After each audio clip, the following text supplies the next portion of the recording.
Back when it was built, the Titanic was one of the largest and most luxurious passenger ships, with high-class features like a grand staircase, a swimming pool, and a gymnasium. People thought it to be unsinkable because of its advanced safety devices. Its tragic sinking on its maiden voyage in 1912 proved it wasn't at all the case.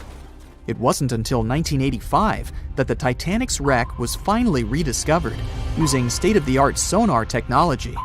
Ever since, thousands of items have been recovered from the Titanic, many of them being put on display or sold for auction.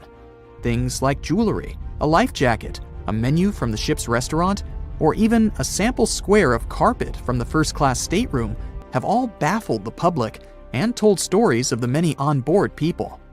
Scientists have even tried to come up with strategies to get the Titanic back up. Not because they want to put it up for display, but so it can be properly studied, and more importantly, to stop it from getting more and more damaged at the bottom of the ocean. Some have suggested filling the wreck with ping pong balls to make it float, while others even considered injecting it with 198,000 tons of Vaseline.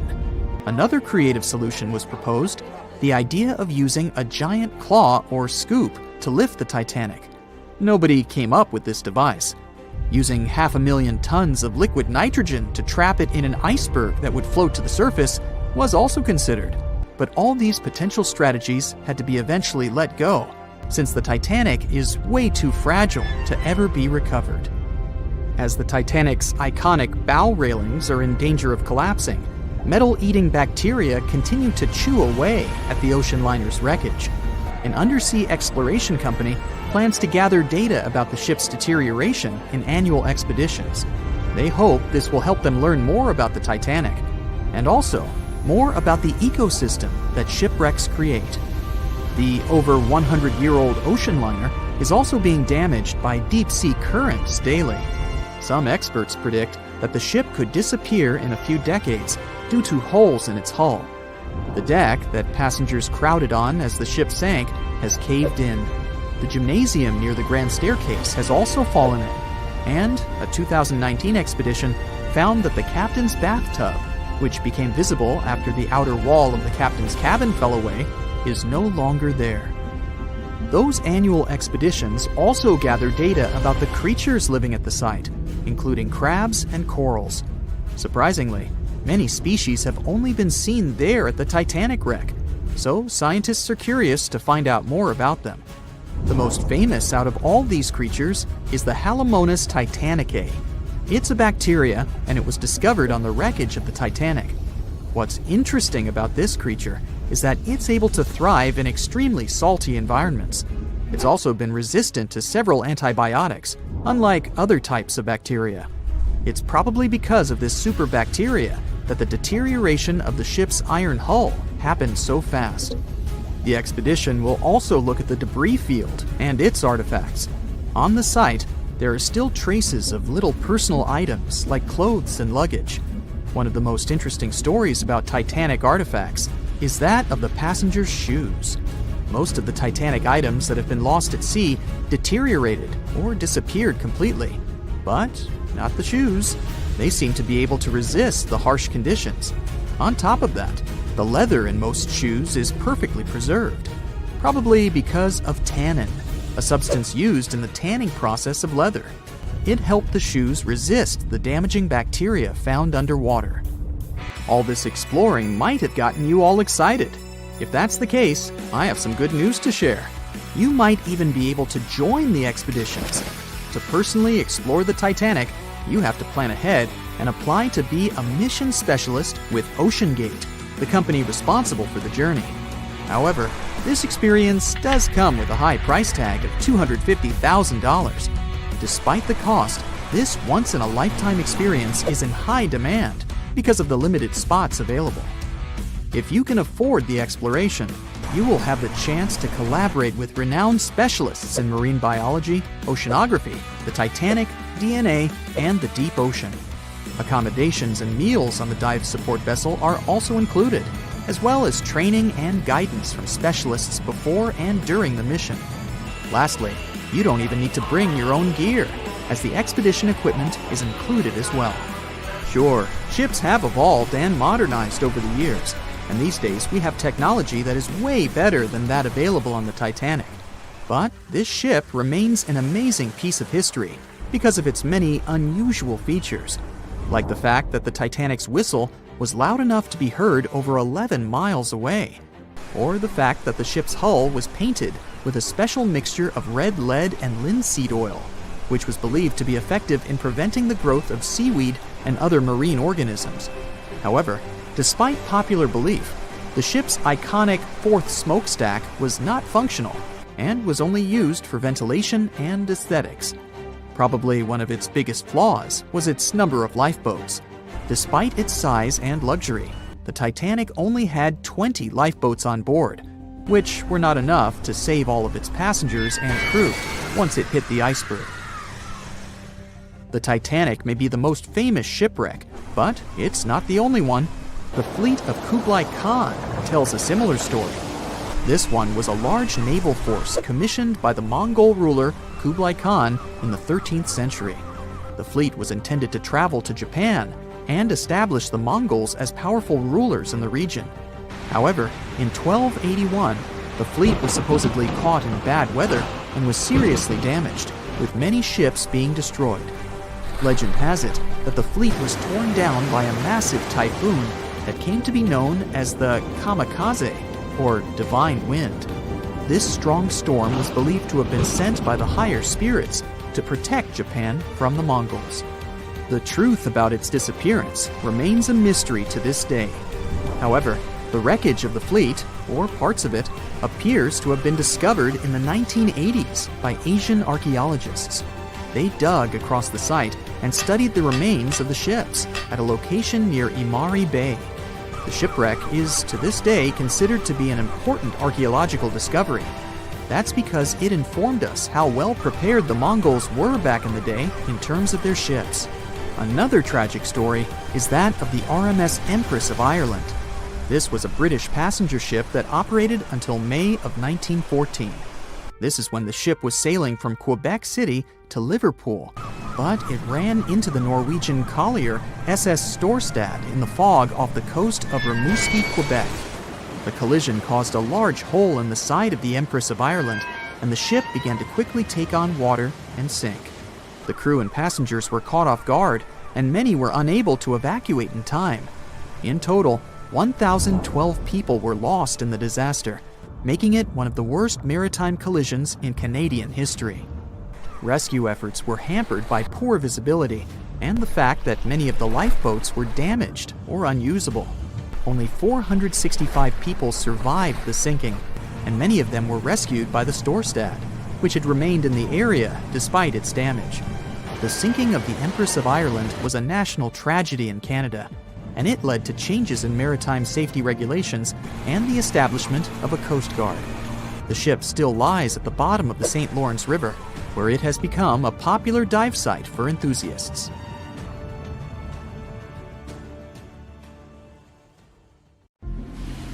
Have you ever wondered how much of the Titanic is left these days? Now, if you haven't been living under a rock, you probably know that it's been over 100 years since the world's most famous ship turned into a wreck. The RMS Titanic, the world's largest sea liner from the beginning of the 1900s, sank during its maiden voyage, just a few days after leaving port. The ship struck an iceberg on April 14, 1912, taking down over 1,500 passengers of more than 2,200 who were on board the liner at that time. As shocking as this may sound, the Titanic took over 3 years to be built and only 3 hours to sink. And if it were today, the ship would have cost over $210 million to be made. It was last seen on the surface of the Atlantic at 2:20 a.m., and for many decades, that was the last time people saw it. It wasn't until 1985 that the whereabouts of the ship were discovered by oceanographer Robert Ballard, and some parts of the Titanic became visible once again. One of the first discoveries made by Ballard's expedition was that the ship was indeed torn in half before sinking. The early exploratory missions to the part of the ocean floor where the Titanic now lies could only see the hull and the deck of the ship. According to Ballard, the main purpose of these missions was to understand how to preserve the ruins from deteriorating. Another goal was to recover the huge number of personal items scattered along the seabed. The explorer later said the view down there was as shocking as it was emotional. In the field of debris around the wreck, the oceanographer discovered plenty of small objects and personal belongings, many of which he brought back to the surface. There were shoes, some fancier than others. There were pieces of clothing that belonged to crew members, and there were huge propellers. If on the surface they gleamed and shined, on the ocean floor they were embedded and devoured by sand. Ballard pointed out that the area where kitchenware was scattered measured more than a mile in length. There were enough plates, pots, and pans to fill up an entire industrial kitchen. For the first time ever, 3D animation footage reveals exciting images. The simulations show the Titanic's evolution from when she first set sail in 1912 until the state of her ruins today. But simulations weren't enough for deep-sea explorer James Cameron, who envisioned traveling to the heart of the wreck for the first time ever in the history of the ship. Yep, the same James Cameron who happens to be the director of a very famous movie about the ship. He has now dived 33 times to visit the wreck of the Titanic. Here's some fun trivia for you. The director says that his true passion has always been the ocean, and that ever since he was a kid, he wanted to study the sea. Directing, let's say, just happened to be his day job. And when the possibility of directing Titanic appeared, he said yes, just so that he could go and check out the ruins of the ship in real life. Now back to the wreck. According to James Cameron, it wasn't enough for researchers to access only the exterior of the ship. They needed to go inside, analyze and photograph what was left of the pompous interiors of the world's once biggest sea liner. Cameron piloted an innovative robot vehicle equipped with cameras. It helped the man to reveal spaces in the Titanic that no one had ever seen before since the ship touched the bottom.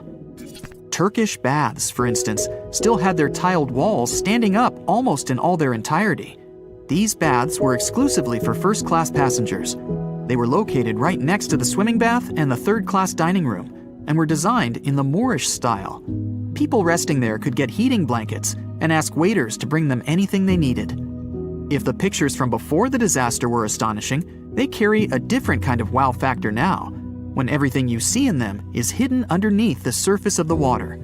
Another shocking discovery was the ship's mast. If we look at the Titanic in its pre-sinking glory, the mast calls much of one's attention. Located on the bow of the huge ship, the mast held together the transmission cables for the Marconi system, a system of wireless telegraphy. That's also where the British merchant flag the Titanic flew was located.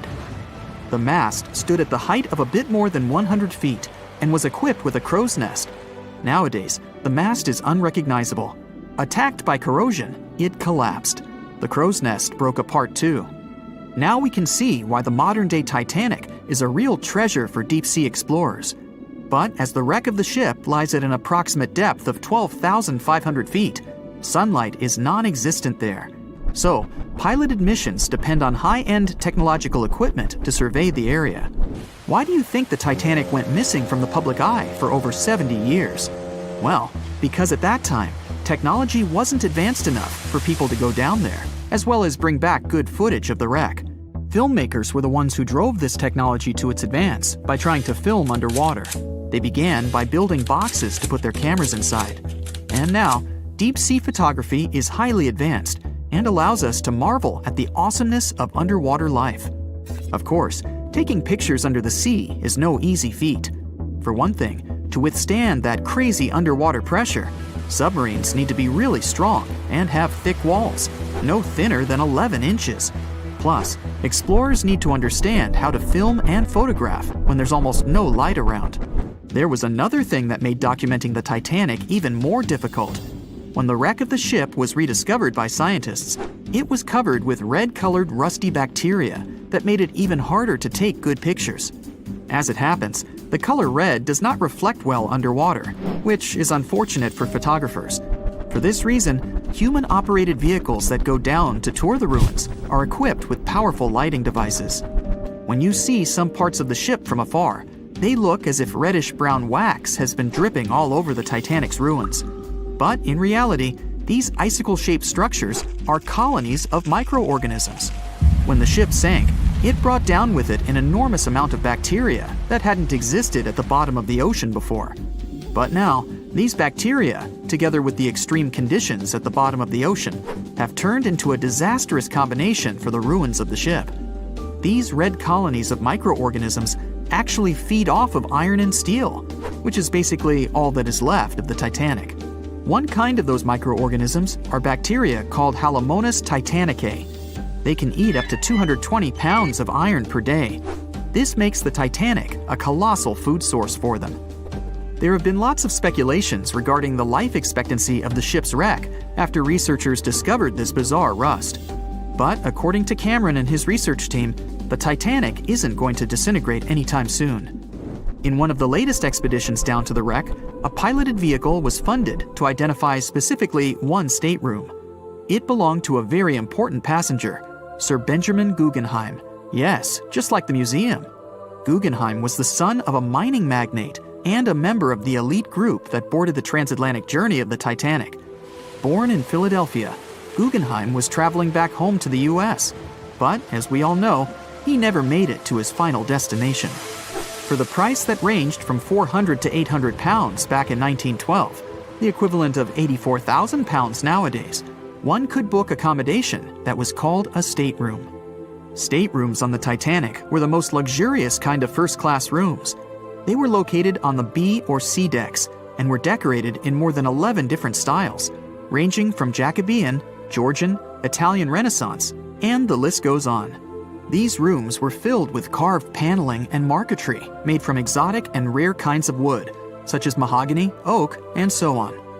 Guggenheim occupied one of these luxurious rooms, and 100 years later, one of his descendants funded an entire mission just to locate the precise stateroom the man stayed in.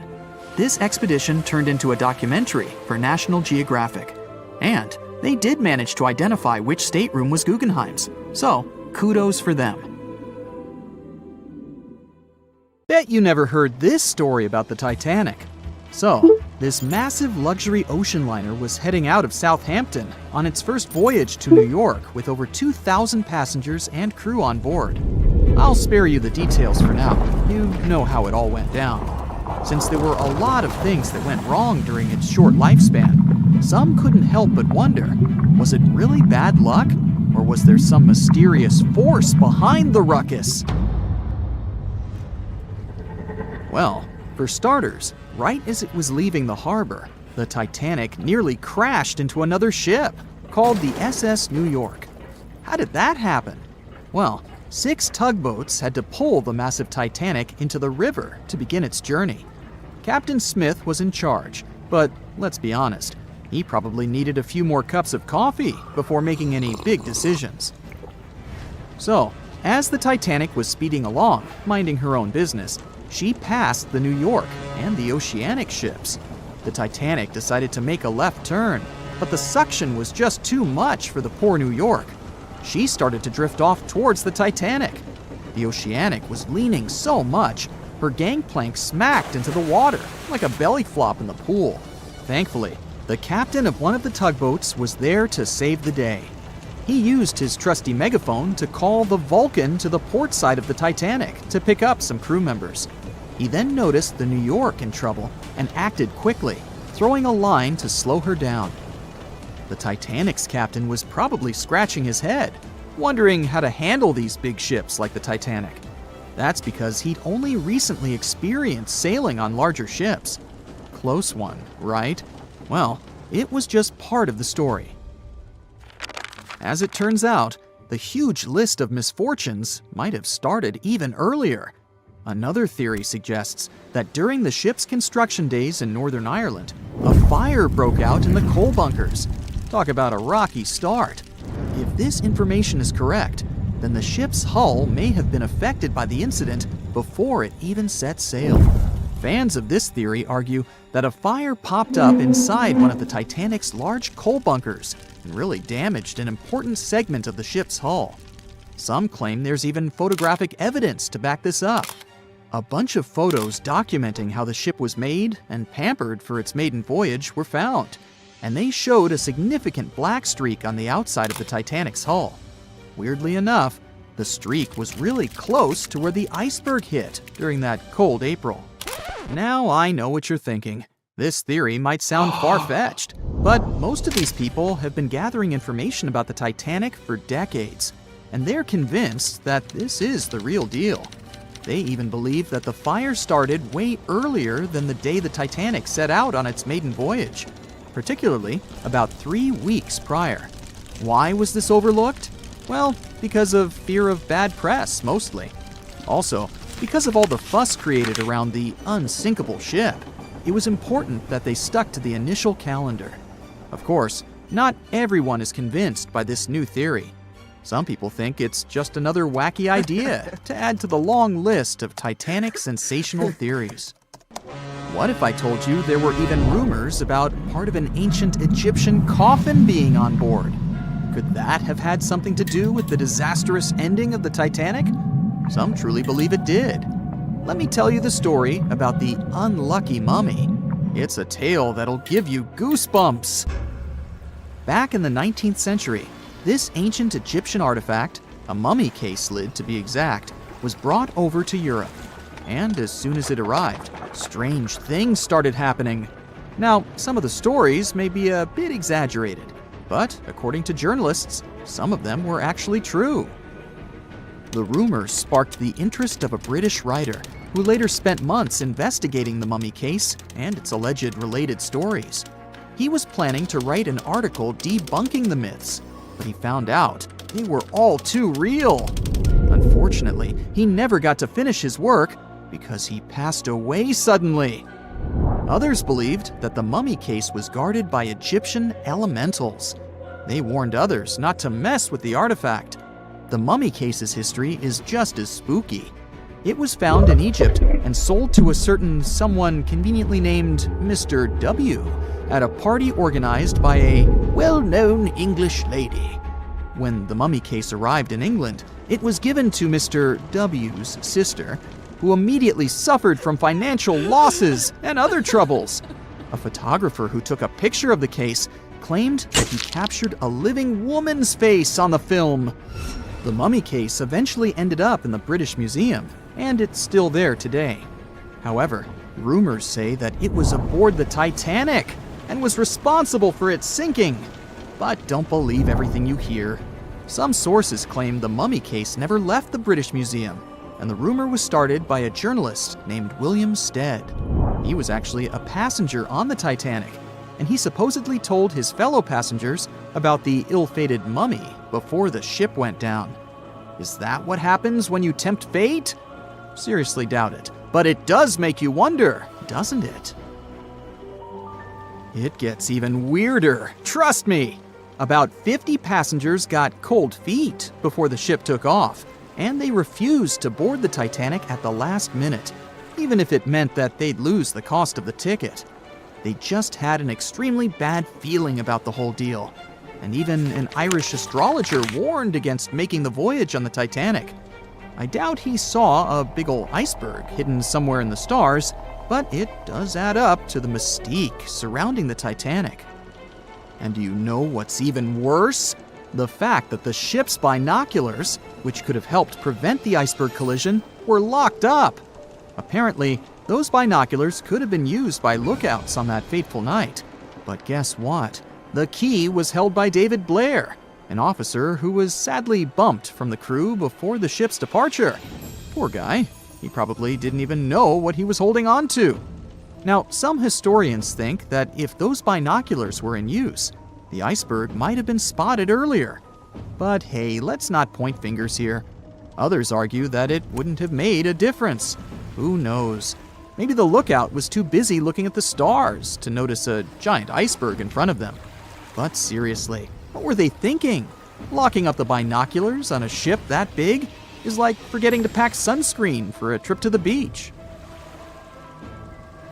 Also, the ship might have been going a bit too fast. Now, I know what you're thinking. Why was the captain in such a hurry? Well, apparently, good old Captain Smith was trying to beat his ship's older sibling, the Olympic, in a race to see which ship could cross the Atlantic faster. I guess he had a bit of a sibling rivalry going on or something. But here's the thing. Even though there were warnings about icebergs in the area, the Titanic just kept on chugging along at full speed ahead. I mean, come on, guys, it's not rocket science. If you know there are icebergs around, maybe slow down a little bit, right? And then, close to midnight on April 14th, 1912, the Titanic hit that iceberg and sank in the North Atlantic. It also famously had a mere 16 lifeboats and 4 collapsible dinghies on board. No wonder it ended up being one of the worst maritime disasters in modern history. After the whole event, people started believing in life beyond the veil and contacted mediums, hoping for signs from the ones they had lost at sea. Can't say I blame them, though there's no verified story of someone managing to contact a Titanic passenger from the beyond, though. John watched on in disbelief as he drifted away on a piece of wood. In the freezing waters of the Arctic, slowly drifting away. John looked upon the vessel he had worked and lived on as it raised its enormous bow high into the sky, then broke in half, causing a sound that only a crack of lightning could replicate. Distraught and dumbstruck, believing that he, and he alone, knew the dark truth behind the demise of the unsinkable ship, the Titanic. 5 days earlier, as the Titanic set sail on its maiden voyage, John worked hard alongside his mates in the coal bunker, stocking up the coal to feed the Titanic's mighty furnace. They had stocked and stored more than John had ever witnessed on any other ship he'd worked on. But this was the Titanic, the grandest ship to have ever sailed the seas. On the Titanic, there could never be too much coal. As they left Belfast and pushed toward Southampton, there was a large bang below decks that went unnoticed. The furnace was roaring and the turbines were spinning, pushing the Titanic forward at a quickened pace. The crew cheered as the vessel moved forward, unaware of the loud, concerning noise. Arriving in Southampton, Greg came aboard, amongst hundreds of other passengers. With 13 years at sea, his vast experience included the role as a quartermaster on 6 previous ships. Ready for a new challenge aboard the greatest vessel ever made, he was looking forward to this next challenge of his career. Greg came with a wealth of experience, especially with sailing through the Arctic. His role was vital within the crew, understanding the seas around the North Pole. He would be a key lookout as they set to cross the perilous path of the Iceberg Alley. Greg had some concerns regarding the voyage. The Earth's orbit was remarkably close to the sun and the moon, causing higher tides. This would make icebergs more prominent, drifting them further away and towards the route of the Titanic as they journeyed to New York. Assessing the lookout tower and inspecting the available gear, Greg found no binoculars. This made him concerned, but the sailors just laughed at Greg. "If the deck is short on ice cubes, we'll be sure to plow right through a berg to resupply." A sailor laughed. Greg didn't share this sentiment. Eager to find out why they had been left short-handed on equipment, since he had such a vital role on the ship, Greg inquired further. Sadly, the officer with the keys to the binocular supply cupboard had been removed from the crew at the last minute. Greg couldn't believe something of this importance had been overlooked. For such a mighty ship with so many people aboard and crossing in a particularly perilous path, this just didn't make sense. But not wanting to be fined for breaking into the ship's property, Greg let it slide, hoping that they wouldn't need the binoculars in the end. Ultimately, if there were icebergs expected, a warning call would be made to the captain, informing of any concerns. Little did Greg know that a warning had been received, notifying of the dangers that awaited. But the telegram didn't provide the required prefix, which would have ensured direct delivery to the captain. So, the critical warning was just overlooked. John and his crew below decks prepared for departure, stoking the engines. He noticed an essence of thick exhaust, far too heavy than what would be expected from the furnaces. The crew searched throughout the lower decks. Following a thorough search, they managed to locate the cause of the exhaust. It was an ignited pile of coal within a coal bunker. Unknown when it had ignited, a buildup of coal had clearly been smoldering, slowly growing in size. The amount of smoldering coal was concerning. The alarm was raised, alerting an officer to review the matter. The officer assessed the damage and confirmed with the captain that it was deemed to be of little concern, as only minor damage had been caused. John was unsure of this assessment, as he knew that in confined spaces, surrounded by iron bulkheads, an oven-like environment arises that intensifies the heat with time. But the Titanic would power forward, making no sense to John as they had only just departed from Southampton. He was sure they would have turned back. John and his crew were ordered to shovel the already lit coal into the furnace and continue shoveling until all the smoldering contents would be contained. It was a possible but painstaking task that could take the entire journey. The continuous intake of coal would ensure the turbines would spin at a constant, accelerated pace, not what the Titanic was designed for. It was meant to be a luxurious passenger liner and not for breaking speed records. However, the crew would find enthusiasm in not only acknowledging the Titanic as unsinkable, but also as the fastest. John and his crew continued to shovel the coal into the furnace for several days. The temperature within the bow was becoming hotter every day. The bulkhead's contained heat was so severe that it became weak at the seams in the iron walls and rivets. 2 more days, lads, just 2 more days. John was laughing, trying to raise the spirits of his mates as they were working tirelessly. But as they were all laughing, joking, and looking forward to dry land, they unknowingly approached their final destination. The Titanic was speeding through the calm sea. Greg looked ahead, above in the lookout tower, keeping a keen eye out as they were in iceberg territory now. Even though the way seemed clear, false horizons could occur, creating confusion about how far objects in the distance truly were. As they were traveling in the Gulf Stream waters into the colder Labrador Current, air columns cooled from the bottom upwards, creating a thermal inversion. This incredibly high air pressure ensured fog wasn't present, providing a deceptively clear outlook.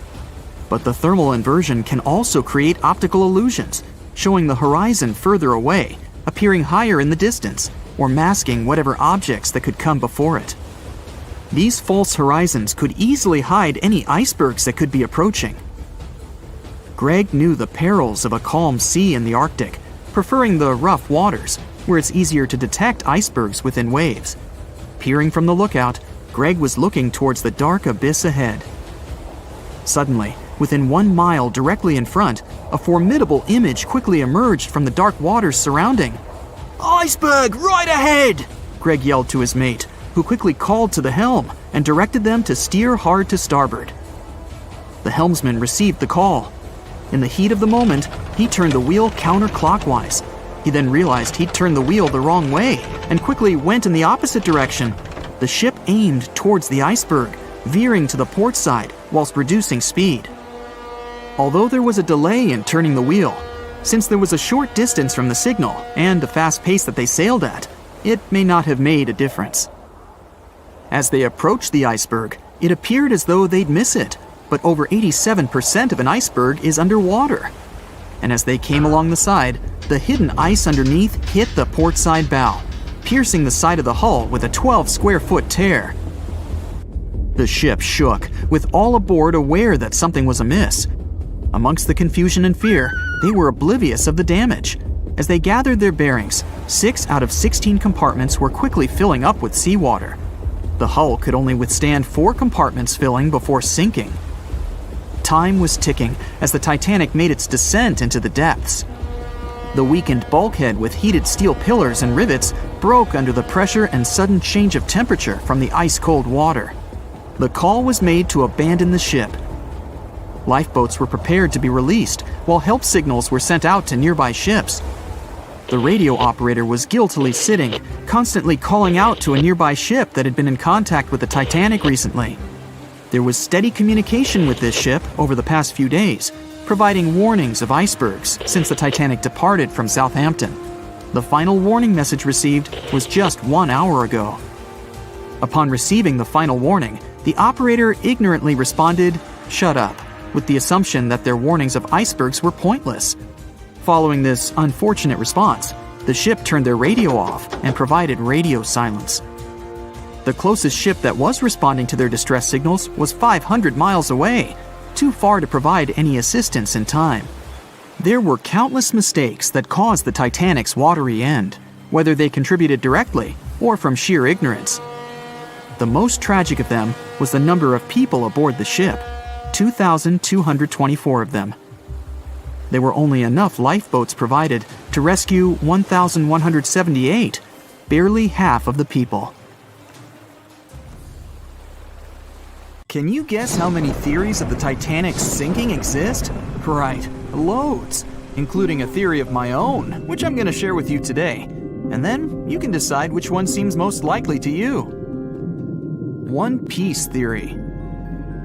The very first version of the events was the One Piece theory.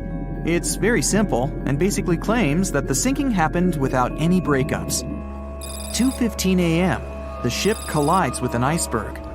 2:18 a.m., the lights go out. The ship reaches an angle of 45 degrees and then quickly begins its final plunge into the ocean depths. 2:20 a.m., only about 3 minutes later, the RMS Titanic disappears under the surface of the ocean for good. The liner doesn't break, it just goes down as a whole piece. Of course, this can't be true. In April 1912, the Titanic was not only the largest ship in the world, but also the largest ship ever built. It's hard to believe that such a heavy vessel could have gone down without breaking. That's just impossible. Well, I mean, you can't blame the theorists. Before we found the wreckage, there were no other theories. Wait a minute, or were there? The day after the disaster, the survivors gave their interviews. They talked about what had happened, and some of them claimed that the ship had actually broken in two when it had been flooded. For example, Jack Thayer, a 17-year-old boy, outlined the sinking as he remembered it, and L.D. Skidmon drew a sketch based on his description. The picture clearly showed the ship breaking in half. But no one believed Jack or other witnesses. There was no evidence, so their claims were received with a grain of salt. But in 1985, things changed. First breakup theory. That's when Robert Ballard found the wreckage of the Titanic in the depths of the ocean. When people saw the wreckage, it became clear that Jack and the other survivors had been right. The Titanic did indeed break in two when it sank. So it's time for a new theory. 2:15 a.m. The keel breaks, the starboard list eases, and the hull continues to bow and crumble. 2:17 a.m. The galley sections break off. The towers immediately drop under their own weight. The lights go out. The stern is pulled into the air. The bow breaks off and starts sinking. The aft is barely hanging on to the starboard side of the stern section superstructure. The stern section slowly lists over to port as it begins sinking again. It rises up one last time and pivots in a semicircle as it sinks. It all sounds pretty convincing, right? But people began to find plot holes in this theory. For example, the Titanic couldn't have held together until it reached such a high angle. The breakup would have had to begin much earlier. This only meant there was still a vast field for research and speculations. So people started to come up with their own possible scenarios. How about we look first at the ones no one likes? V-break and Aaron 1912 V-break. According to the first breakup theory, the Titanic reached a high angle, and the weight of its unsupported stern caused it to crack from the top down. But it's physically impossible. So, are there any other ideas? In 2006, Roger Long, a naval architect, decided to research a so-called V theory. 2:17 a.m. The breakup begins at a shallow angle, perhaps as little as 11 degrees. The upper structure fails and starts to crack. At this moment, only its double bottom is holding the Titanic together, but it starts to bend under the strain too, failing the ship. Water is pouring through the crack. It increases the weight in between the two sections, bending the Titanic the other way and pulling it into shape somewhat resemblant to the letter V. The upper decks get mangled and bent together. The bow heads for the bottom, and the stern is the last to sink. This theory has since been disproven many times, though. Roger Long believed it because the broken edges of the upper decks in the Titanic's bow section were all mangled and crushed. However, we have learned that it happened because of the so-called hydraulic downburst, the force of the water crashing into the deck as the Titanic hit the ocean floor. Another V-break theory states that the bow had risen out of the water after the break. This theory was mainly peddled by one former Titanic enthusiast. But not only has this theory been proved to be physically impossible due to the bow's incredible mass, it was also inspired by incorrect information. Remember Jack Thayer? Well, it was based on his sketch and the words of a couple of passengers. But the truth is, none of them had ever seen the Titanic break down like this. Jack himself even stated in an interview that the sketch was completely out of context to what he had actually seen. It was drawn by a passenger on the Carpathia, the ship that received the Titanic's distress signal and came to its aid. It couldn't be used as evidence. Now that we know this, let's move on to the theories that most people believe in. James Cameron's banana peel theory. Who hasn't seen the legendary movie about the Titanic, right? It became the leader of the 70th Academy Awards ceremony in the number of nominations and awards, and deservedly so. But did you know that James Cameron had been interested in the Titanic for many years and studied the ship's history? His books and research are very detailed, and he even came up with his own version of the events. It's called the banana split theory, and this is actually what you could see in the movie. Here's how it goes. The Titanic reaches a 23-degree angle and fractures down to the keel. The double bottom acts as a hinge as the stern falls down. When the double bottom fails, the bow and the stern separate. The stern lists to port, standing vertically, and then begins to go underwater. This theory is the most scientifically accurate one, along with Roy Mengat's theory. Wait, who's Roy Mengat? Mengat theory. Roy Mengat was an engineer who came up with the most plausible theory for the time being. 2:17 a.m. The lights go out on the Titanic. At this moment, the ship is at an angle of 20 to 23 degrees. Suddenly, the vessel snaps in two just around the third funnel. It causes the stern to settle into the water. The keel fails first. The draft and lower hull are crushed and break apart.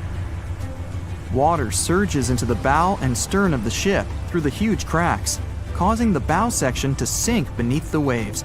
The stern rises up to the angle of 70 to 90 degrees, and then it sinks too. This theory seems to make the most sense, but it's quite controversial. The survivors who saw the breakup stated that the stern had settled back with the bow completely missing. Mengat's theory, however, contradicts that statement, while James Cameron's scenario takes this into account. Are you thinking what I'm thinking? The truth must be somewhere in the middle. My version. Now, as promised, I'll provide you with my version of the events. Well, it's not really my theory, more like a combination of Roy Mengat's and James Cameron's ones. I believe that James Cameron was right about the breakup. 2:17 a.m. The ship is at a high angle. The lights go out. Then it snaps into two pieces. The bow starts sinking. The double bottom is still attached to the stern for a minute or so. Once the double bottom fails, the two parts separate and the bow goes down. Then, as Mengat said, the stern rises up at a high angle, and then it begins to sink vertically. It might have actually happened because the survivors stated that they had seen a clean break. This means it couldn't be hidden. And they had also seen the stern staying vertically in the air for a long enough time, probably a few minutes, before disappearing. Anyways, all of these are just speculations. Regardless of how the Titanic broke apart and sank, it was a great tragedy. It's already been 110 years since the Titanic collided with an iceberg and sank. Did you know that in 2022, the Blue Star Line Company is completing the construction of an exact replica of the Titanic? Called the Titanic II liner, the ship will be sent sailing along the same route with 2,400 people on board. Let's hope that everything goes well for them. A beam of electric light pierces the darkness over the calm waters of the Atlantic Ocean. The Titanic is quietly making its way through the waves, its passengers asleep, when suddenly a monstrous white shape is caught in the light beam. The fateful iceberg is about to rend the side of the legendary ship.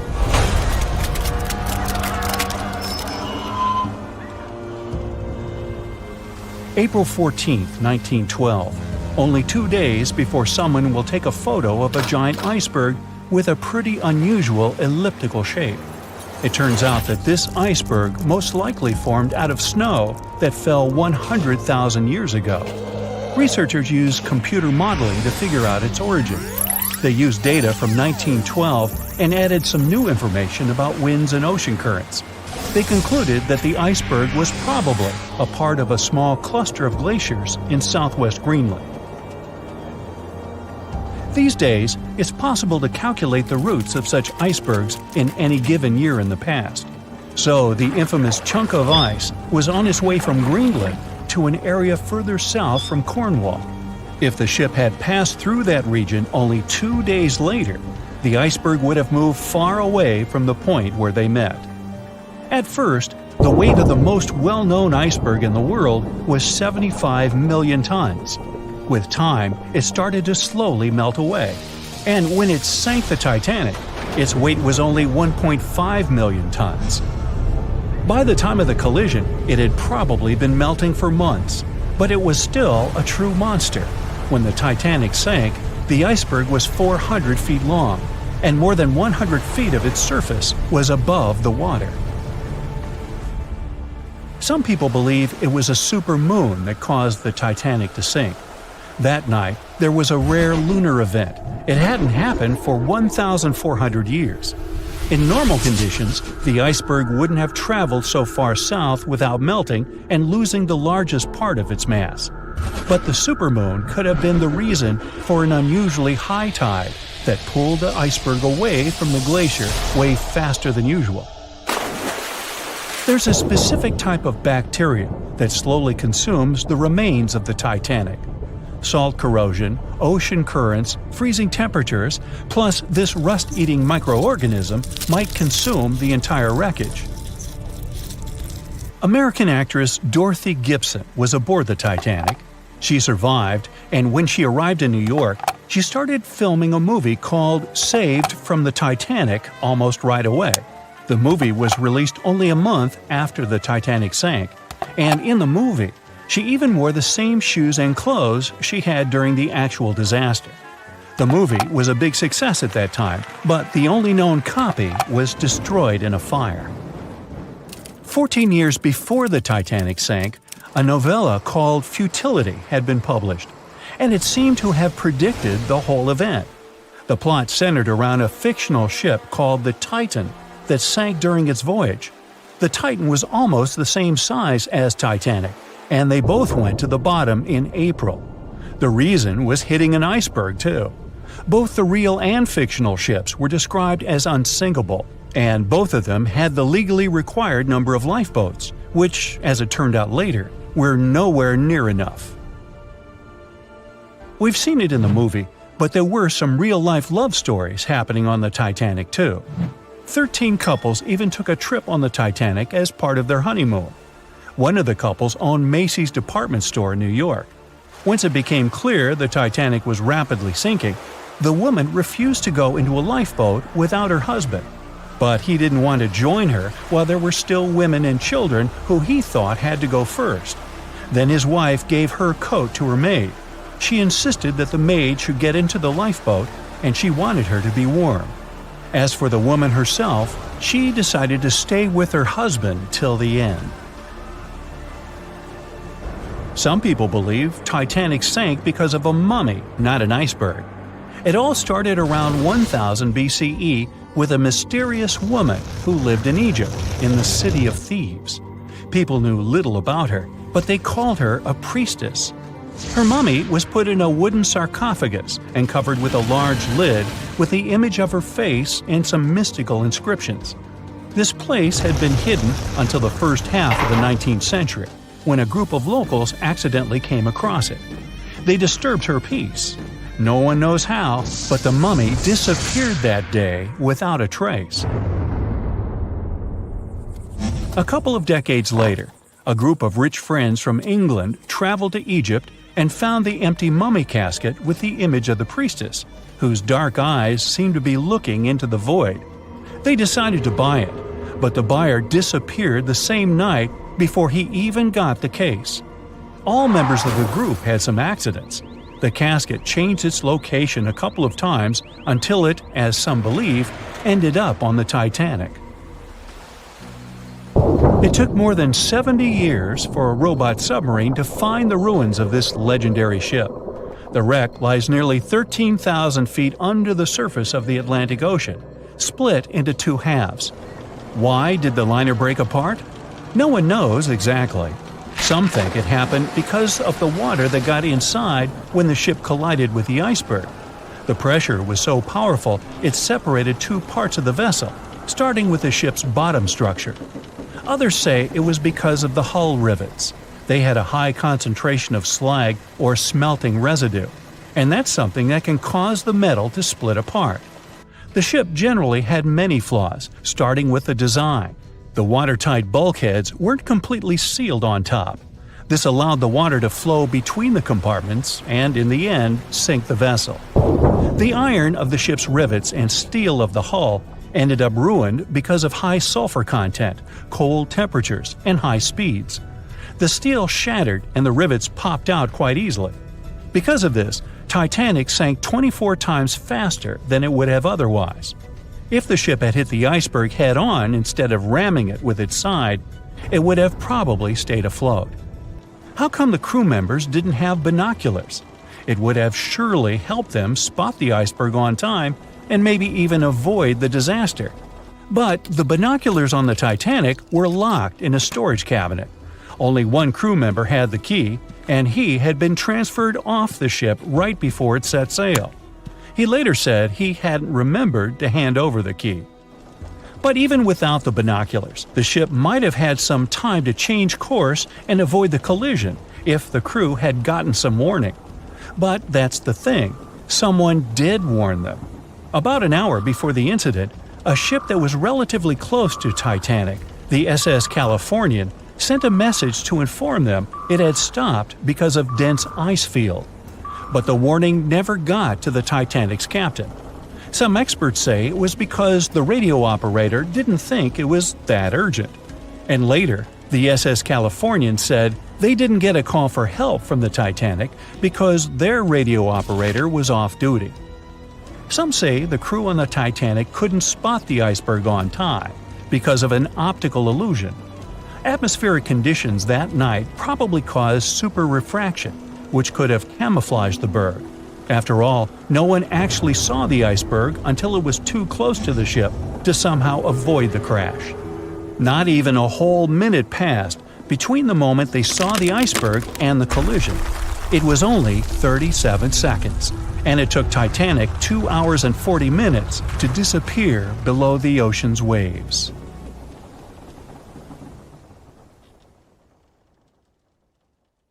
Titanic sank on April 14, 1912, and all of the passengers' belongings and ship's paraphernalia went down into the deep, dark waters with it.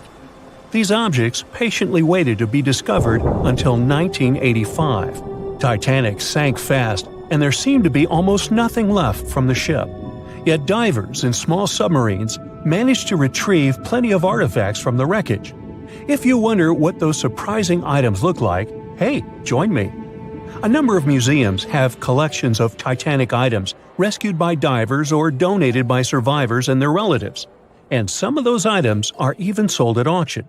So if you're ready to spend a pretty penny on an exclusive artifact, hey, why not?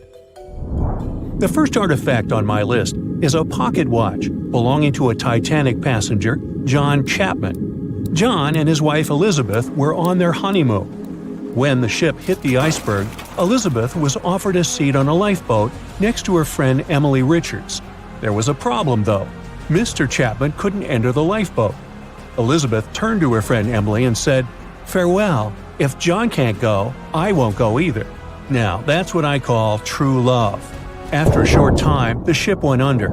If we step back and return to Chapman's pocket watch, we'll notice one more heartbreaking detail. Experts believe the watch stopped around the time the ship finally submerged. Do you remember the iconic scene in the Titanic movie where the ship's band continued to play while the ship was sinking? The violin, played by the real musician, was sold in an auction for $1.7 million in 2013. They say the band played Nearer My God to Thee as the ocean liner sank. Since we started talking about the band, we might as well shed light on a piece of music found on the ship. It was the song Put Your Arms Around Me, Honey. Considering the fact that paper gets ruined almost instantly when it meets with water, it's a miracle to see those documents. Another saved paper document is the lunch menu. The first-class passengers wore their beautiful dresses and enjoyed their meals without knowing that it was their last lunch. This unique item was auctioned for $122,000. Meals were offered based on class. For instance, a first-class passenger would eat roasted turkey with cranberry sauce, spring lamb, or baked haddock. In comparison, a third-class lunch consists of stuff like rice soup, fresh bread, roast beef, and brown gravy. There were also cabin biscuits, which the passengers would eat to diminish seasickness. It wasn't just the menu. A VIP ticket was also retrieved. The ticket number is still readable, 1342. Number 5 is Edwardian perfume samples. A chemist named Adolf Saalfeld stepped onto the Titanic with various perfume bottle samples. Why did he bring these samples with him? Well, Saalfeld planned to open a fragrance store in America. 61 vials of perfume sank with the ship. Luckily, their owner managed to survive and get there safely, but his samples sank and were only rediscovered some time ago by the divers. When we accidentally drop a plate, it usually shatters into pieces.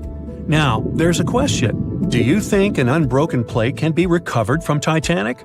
The answer is yes. Original White Star tableware is proof. Apparently, each class of passengers didn't just get different meals, but was also served with different types of plates. The retrieved plates have a green and brown floral motif. The edges have a gold rim, and there's a logo in the center. By the way, they're sold at auction, and you can find them online. Let's carry on with touching personal stories.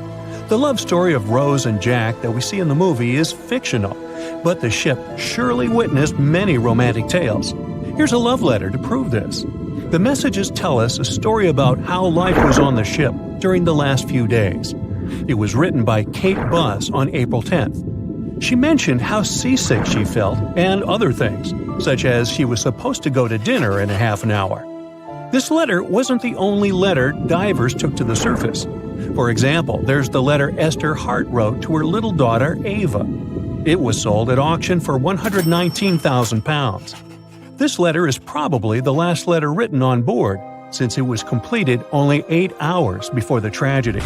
The letter is not that damaged because it was in the pocket of Esther's husband's coat. Another letter we can mention is Dr. John Simpson's letter. Those words were the last words that he wrote to his mother. Let me introduce you to Edith Rosenbaum. She was on the ship with her lucky toy pig. Edith had been severely injured in an accident before she sailed on the big ship. The toy was a present from her mother as moral support for her recuperation process. It was actually a music box in the shape of a pig. Edith used it to calm frightened young people in the same lifeboat. The next item on the list is the scout whistle of Lillian Winifred Bentham. She was a second-class passenger. On that terrible night, Lillian was in her stateroom. She didn't believe that the Titanic could sink. After all, it was the unsinkable ship. Her friend came to her and convinced her to hop into a lifeboat. Only then did she realize how serious the situation was. Moments later, she saw the ship break into 2 parts. As the lifeboat floated into the night, Lillian saw a crewman who was also rescued. Without a second thought, she wrapped the man with her fur coat. It was freezing, so she probably saved the man's life by doing that. The young man wanted to thank her for her kindness, so he gave Lillian a scout whistle. It was the whistle he used throughout the night to call for help. This pair of white gloves is one of the rarest artifacts recovered from Titanic. These cotton gloves belong to a gentleman. The owner's identity is unknown. Fabric can't last underwater for decades, but these gloves look fine, and you can still see the fine detailing and elegance. An alarm bell has also been found. Yes, that's the famous bell, the one that rang to warn people about the iceberg. Frederick Fleet and Reginald Lee were on lookout duty the night of the accident. Both of them survived. Fleet was the one who saw the iceberg before the ship struck it. What's ironic is that Fleet and Lee didn't have access to binoculars. They were stored in a locker in the crow's nest, but the key to the locker was in the pocket of a crew member who was reassigned to another ship at the last minute and didn't leave the key. They could have seen the iceberg sooner if they had had pairs of binoculars. If they had had it, the Titanic could have gotten out of the way. Divers discovered not just belongings of passengers or the crew, but also pieces belonging to the ship itself. Our next artifact is the Grand Staircase. Some parts of this iconic structure are recovered from the wreck. Turns out that this staircase became a meeting spot among first-class passengers. If they wanted to visit the Turkish baths for a spa day or eat dinner, they met at the staircase and went together. This staircase was a sign of how luxurious some parts of Titanic were.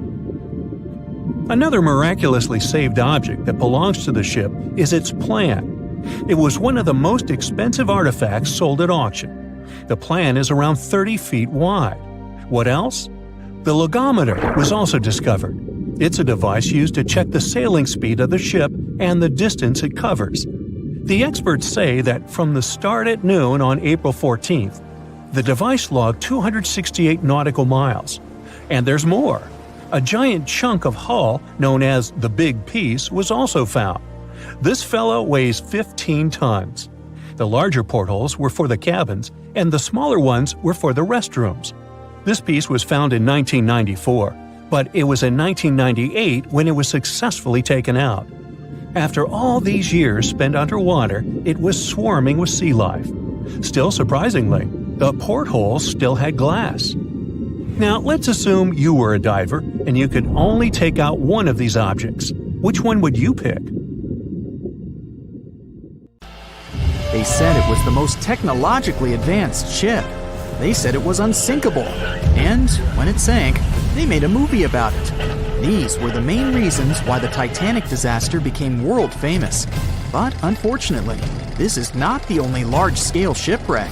And sadly, there have been cases much worse than the tragedy of the Titanic. One of them occurred on April 27, 1865. The Sultana steamboat carried passengers and cargo daily between St. Louis and New Orleans. It was a pretty large wooden boat with 3 decks and was 260 feet long and 70 feet wide, almost twice the size of a basketball court. The ship could carry about 350 passengers, but on that unfortunate day, more than 2,000 people were on it. On April 23rd, she was making a routine voyage from New Orleans when it broke down. Something was wrong with the boiler, so the vessel docked in Vicksburg for repairs. At the port, the ship's captain, James Cass Mason, found out about an excellent opportunity to earn a lot of money. All he needed to do was to transfer a large group of former prisoners to the north. The captain agreed to do it, but the problem was that the boiler required a lot of time to repair. Mason was afraid that his competitors would take the job, so he decided to sail despite the malfunction the ship had. He patched up the holes in the boiler instead of a big repair and invited all the ex-prisoners on board. So, there was a broken boiler, an excess number of passengers, a lack of lifeboats, and not the best river conditions. Also, the captain refused to send the ex-prisoners to the hold, so they were all with ordinary passengers. There were strong chances for a shipwreck, but the greedy desire to earn more money was stronger. The Sultana went on a voyage and sailed up the river for 2 days. At this time, one of the biggest Mississippi floods in history began. The river overflowed its shores because of the flood, with the water level rising several feet. All the trees on the shore disappeared, and only the tops were sticking out of the water. The ship sailed opposite this powerful current, making the boiler work too hard. On the evening of April 26th, the Sultana arrived in Memphis, Tennessee, and they loaded even more, 120 tons of sugar and 200 passengers. She got incredibly heavy. Around midnight, the ship continued its dangerous journey. The captain sailed to barges to load a shipment of coal.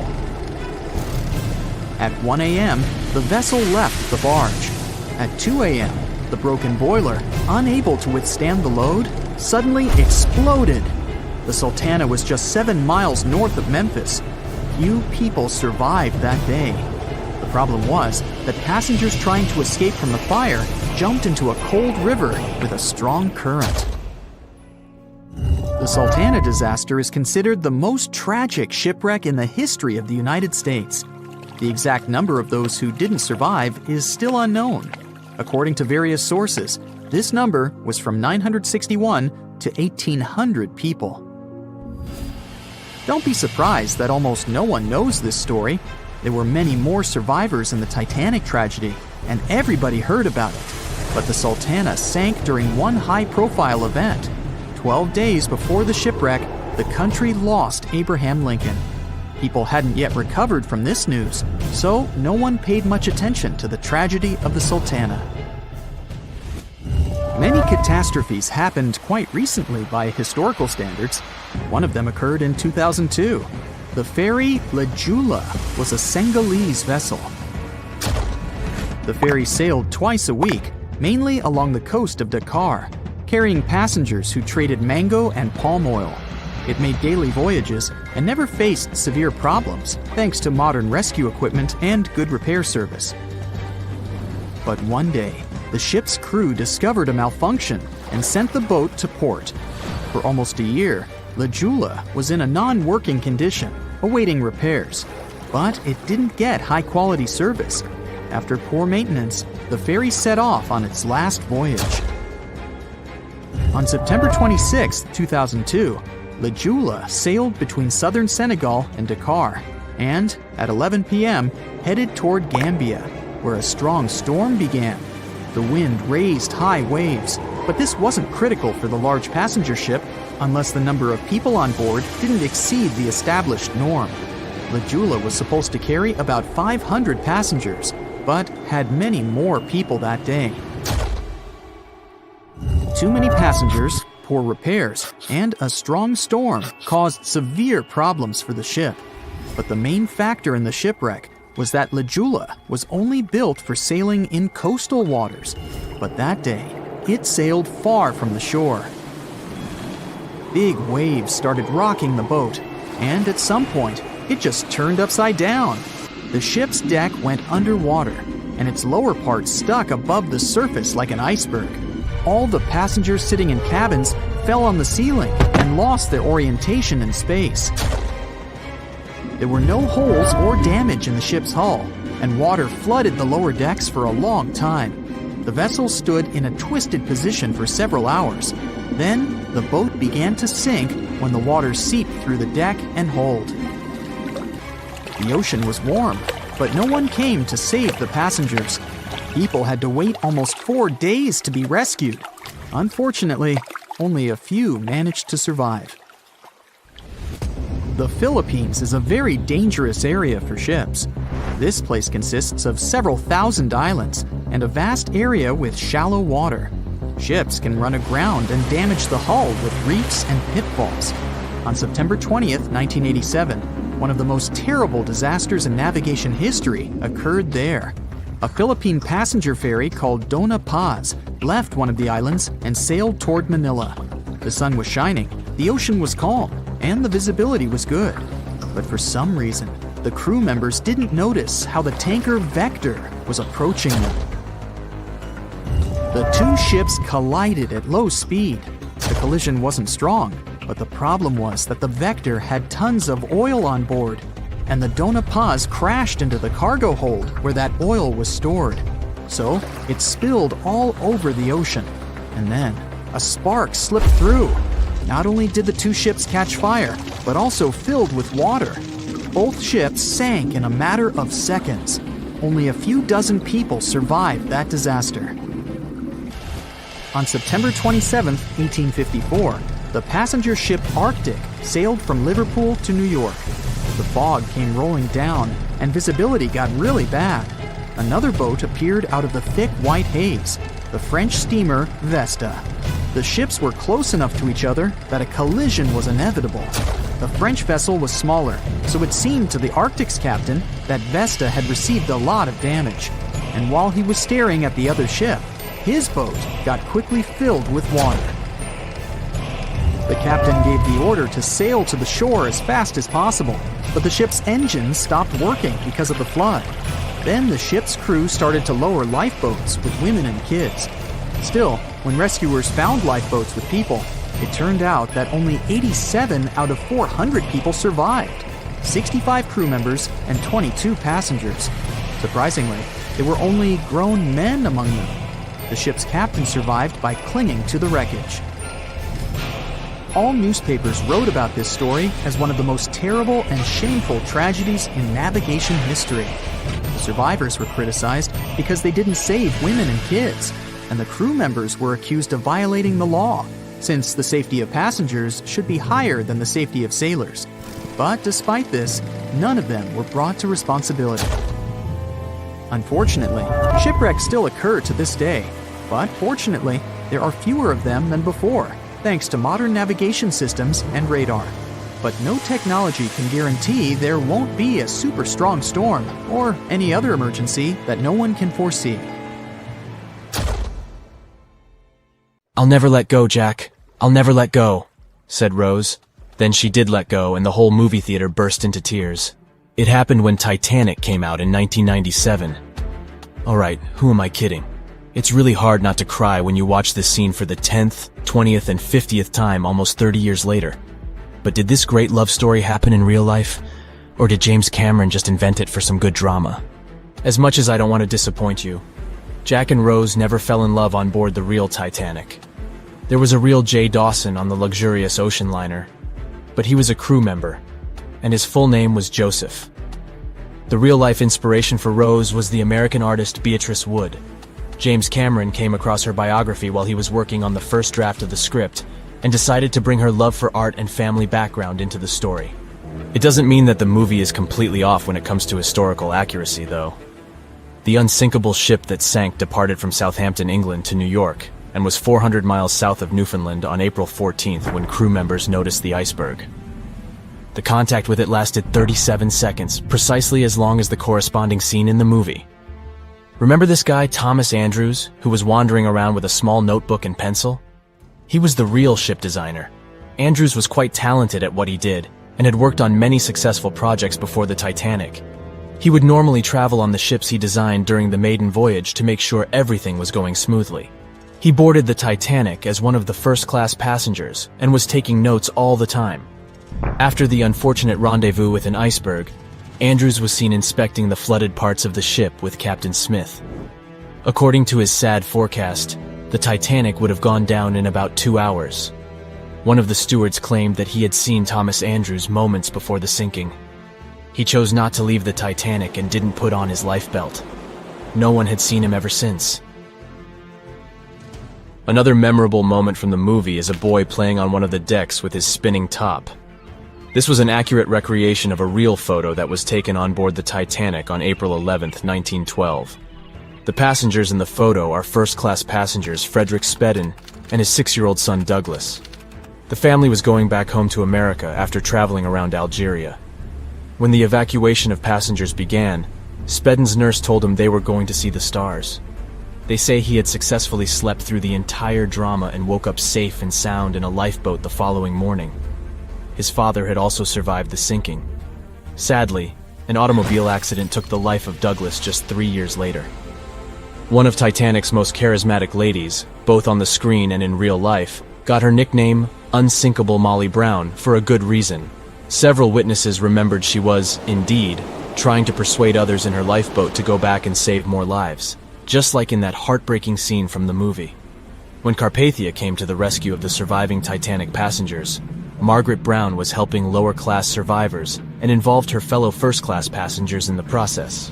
Once they all got on solid ground, Brown organized a survivors committee.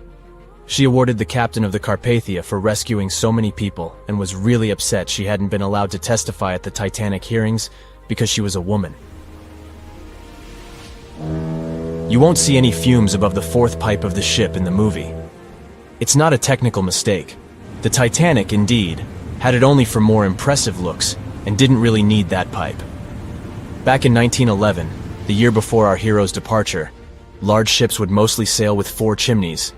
They needed those to draw heat and fumes from their massive boilers. The Titanic was a real engineering gem that only needed 3 chimneys to function. So the 4th was added for balance.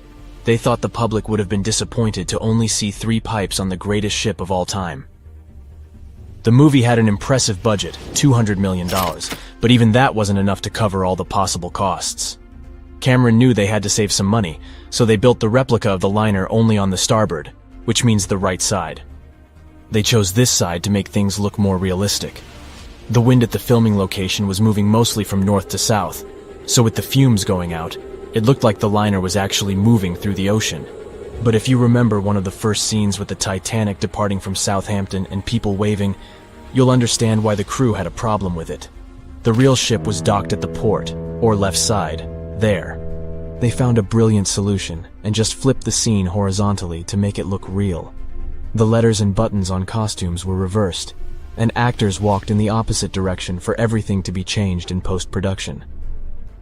One of the scenes I can't watch without tears is the elderly couple holding on to each other as they go down with the Titanic. The couple who inspired this heartbreaking episode were real people, some of the richest passengers of the not-so-unsinkable ship. They were Isidore and Ida Strauss, and they owned Macy's. When news of the disaster spread, they put on life jackets and ran to the decks along with others. Ida stepped onto the lifeboat, but Isidore refused to do so before all the ladies and little ones were there. Ida didn't want to leave her husband. She climbed out of the lifeboat and handed her mink coat to her maid, saying she would no longer need it. Isidore wrapped his arms around Ida, and they remained on the bridge of the ship until a huge wave swept them both into the sea. So the bed scene wasn't that accurate, and James Cameron later admitted he had taken some license as a director. You know this guy who was drinking from a flask next to the main characters as the ship was going down? His name was Charles Jugan from England, and he was in charge of 10 bakers, 2 confectioners, and a Vienna baker aboard. He was expecting to earn a real lump sum, and would have been one of the best-paid crew members if everything had gone well. The night the iceberg hit, Joe Hin was off duty, taking a rest in his bunk. He immediately woke up and sent his bakers to deliver bread to lifeboats. He then returned to his room for a drink. Once he came back on the deck, he helped others get in his assigned lifeboat. There was no more room for Charles inside, so he ended up on the outside of the rails of the ship. Finally, when the Titanic submerged, he just swam away, and as the sun rose again, he found one of the lifeboats and was rescued by Carpathia. The contents of the flask must have helped him survive.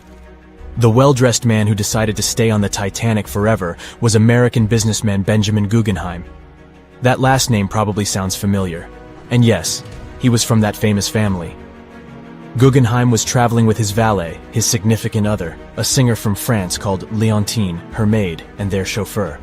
They all boarded the Titanic in France during one of the short stops it made after leaving Southampton. When disaster struck, Benjamin was helping the ladies get in their lifeboat. He reportedly said they were only saying goodbye till the next day. He was sure the ship would be quickly repaired. After helping many women and youngsters get in the boats, Guggenheim chose not to fight over the remaining seats. He and his valet returned from the decks to their first-class suite and put on their finest suits to go down like gentlemen. Everyone knows the story of the Titanic, but not many people know that Titanic had 2 sister ships, and that on the night of its sinking, one of them was rushing to help but didn't make it in time. Bad luck seemed to follow the trio of ships, but each one of them had glorious moments that live in the minds of those who sailed in them. Keep on watching to discover a story of awe, ingenuity, and ill fate. And don't forget to click the subscribe button and turn notifications on to join us on the bright side of life. You know how the iceberg hit the Titanic, how the band played to the end, and how the whole tragedy unfolded, but before it happened, it would have seemed an impossibility for such a ship to meet the end it did. None of that could have been foreseen by White Star Line, the company who built the Titanic, who had high hopes for what the unsinkable ship and its sister ships, the Britannic and the Olympic, would accomplish. The Olympic was the first of the trio to make sail on June 11, 1911, heading towards New York. The sheer size of it would wow the crowds. The Olympic's maiden voyage went without incident, and a crowd of 8,000 people in New York got to explore its luxurious accommodations while it was docked there. There were high expectations for the massive ship, but just around 2 months later, the Olympic crashed with the HMS Hawk. The Hawk got the brunt of the damage, as the bow was left flat as a pancake. After the crash, the Olympic made its way slowly back to Belfast, where the Titanic was being constructed. On the dock, people could see the two enormous ships side by side, as parts of the Titanic were used to put the Olympic back in shape. A rare sight to behold. And on April 14, 1912, the Titanic hit an iceberg, and minutes later, the crew radioed nearby ships for help. That night, the Olympic was returning from New York when it received the distress signal. The ship turned around and rushed at full speed towards the Titanic, but they were so far away that they would have arrived next night. At some point during the early hours of April 15, 1912, the crew of the Olympic decided they wouldn't make it in time and stopped course. The survivors of the Titanic were eventually rescued by the Carpathia.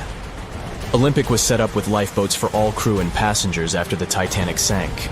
It went from having 20 lifeboats to 64. Changes were also made to the watertight bulkheads, and an extra hull to construct a type of double hull was installed. It was determined that a double hull would have kept the Titanic from sinking. For several years, Olympic was used in the war effort against Germany. Throughout the years, Olympic carried over 200,000 passengers, which included thousands of Americans fleeing from Europe and troops battling during World War I. One of the most significant moments for this ship was when it struck a German submarine and sank it.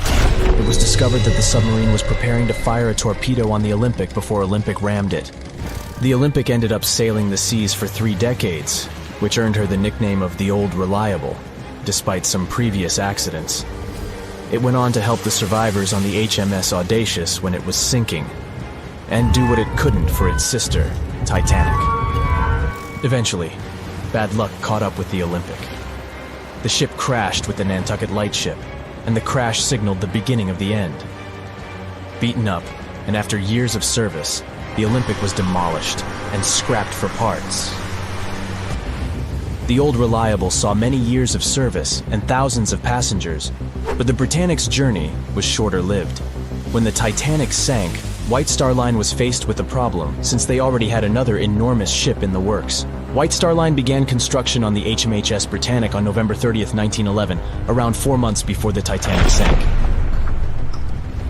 Although the Britannic was the youngest of the trio of ships, having been constructed last, it was also the biggest.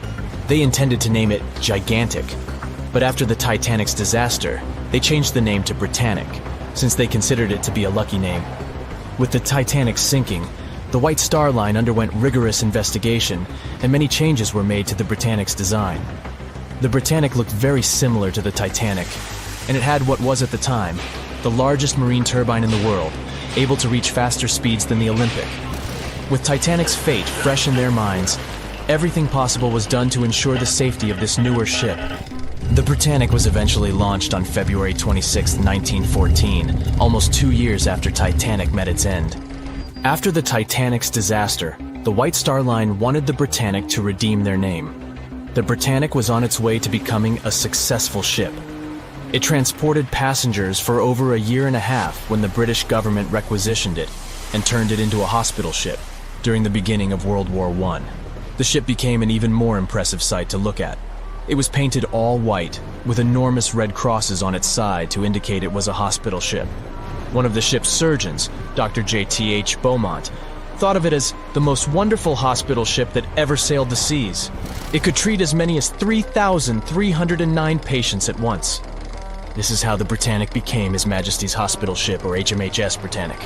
Though the sight of this magnificent ship must have put a smile on a wounded soldier's face or two, the Britannic didn't operate for long. Just a year after it was turned into a hospital ship, the Britannic was making its way through the Aegean Sea to pick up wounded soldiers, when it was struck by a loud explosion. The passengers didn't know what had happened, but headed to the deck to disembark. It is unclear what hit the Britannic, but the general consensus is that it was struck by a mine left by a German U-boat, though some still believe a torpedo hit it. The captain tried to move the ship to a beach close by, but the ship was sinking fast. In the desperation, against the captain's orders, several crew members launched lifeboats and disembarked. But since the ship was moving and the propellers working, the lifeboats were sucked and destroyed by the propellers. Though so much effort had gone in to ensure the Britannic was safer than the Titanic, whatever explosion occurred left the Britannic in the same dire condition as the Titanic in just 10 minutes. In a cruel twist of fate, it also sank in the ocean. Unlike Titanic's enormous death toll, only 30 people perished in the sinking of the Britannic, and over 1,000 survived. So many people survived because the accident happened in the morning, when the temperature of the water was warmer and the Greek island Kea was close by to offer help. In the end, the Britannic only sailed the seas for over 2.5 years. The bad luck that followed the Titanic and the Britannic and the accidents and demise of the Olympic was remarkable. But what was most impressive is that there was a woman who sailed on all 3 ships and survived. Violet Jessup was a crew member and nurse aboard the ships. She was there when the Olympic collided with the HMS Hawk in 1911 and disembarked safely. 2 years later, she escaped the sinking of the Titanic in lifeboat number 16, and she showed some women it was safe to board the lifeboats. You'd imagine that would be enough to keep her from ever getting on a boat again, but not for her. A few years later, she served as a nurse in the Britannic while it was used as a hospital ship. When the explosion occurred, Violet jumped overboard, was pulled under by the water, and hit her head on the keel but survived. Can you imagine her experience? She must have had nerves of steel. All in all, the trio of ships saw journeys of triumph and tragedy. Ill fate might have followed them, but all the survivors were left with incredible stories to tell. So tell us, Brightsiders, would you have liked to have seen any of these ships in real life? Let us know in the comments section. Don't forget to give this video a like, share it with your friends, and click subscribe to stay on the bright side. April 14th, 1912. A cold evening somewhere in the North Atlantic. On board the most modern and unsinkable ship, the Titanic, a dinner is held. 2 well-dressed men are sitting at one of the tables. One of them is a famous British journalist. He tells his interlocutor an interesting and at the same time terrible story. It all started about 1000 BCE in ancient Egypt. At that time, one woman was born in the city of Thebes. No one knew who she was or what she did, but she had a high social standing. Towards the end of her life, she was proclaimed a priestess in the College of Amen-Ra. Her body was embalmed, placed in a wooden casket, and covered with a massive lid bearing the image of a woman and mysterious inscriptions. She was buried in Thebes along with other people of the upper class. The mummy of this woman lay at rest for almost 3,000 years. The burial place had been carefully hidden. Around the first half of the 19th century, a group of locals accidentally discovered the ancient tomb. They disturbed the peace of the priestess. No one knows exactly what happened that day, but the mummy was removed from the casket and disappeared without a trace. A few decades later, a group of 4 wealthy friends from England came to Egypt for a trip across the upper part of the Nile. First, they went to visit the excavations of the Temple of Amen-Ra near the city of Luxor. There, they found the empty mummy case. It depicted the priestess with dark eyes looking into the void. There was something sinister in her gaze. They didn't know who the case belonged to, but they were so amazed by the beauty and energy of that find that they decided to buy it from the locals. The buyer disappeared the same night before the case was delivered to him at the hotel. Some said they'd seen the man leave the hotel and go towards the desert. No one knew why he did it. No one else saw him afterwards. Another man from the same group took the casket. During their return home, one of the friends was seriously injured. After arriving in London, the new case owner discovered the bank where all his money was placed had gone bankrupt. In one day, the man turned from a wealthy businessman into a beggar. A third friend also experienced the sinister influence of the ancient find. He lost his health, job, and eventually even his life in an accident shortly after returning to London. Before going bankrupt, the owner gave the ancient casket to his sister who lived in London. One of the friends of this woman came into the room, saw the Egyptian artifact, and immediately felt the dangerous energy emanating from it. Then the owner's sister gave the case to a famous photographer. He took some photos and was horrified. According to his words, he saw a real priestess with a human face in the photos. She looked at him with an ominous, icy gaze. No one except the photographer touched the film of the camera. No one changed the photo. Shortly after, the photographer mysteriously went missing.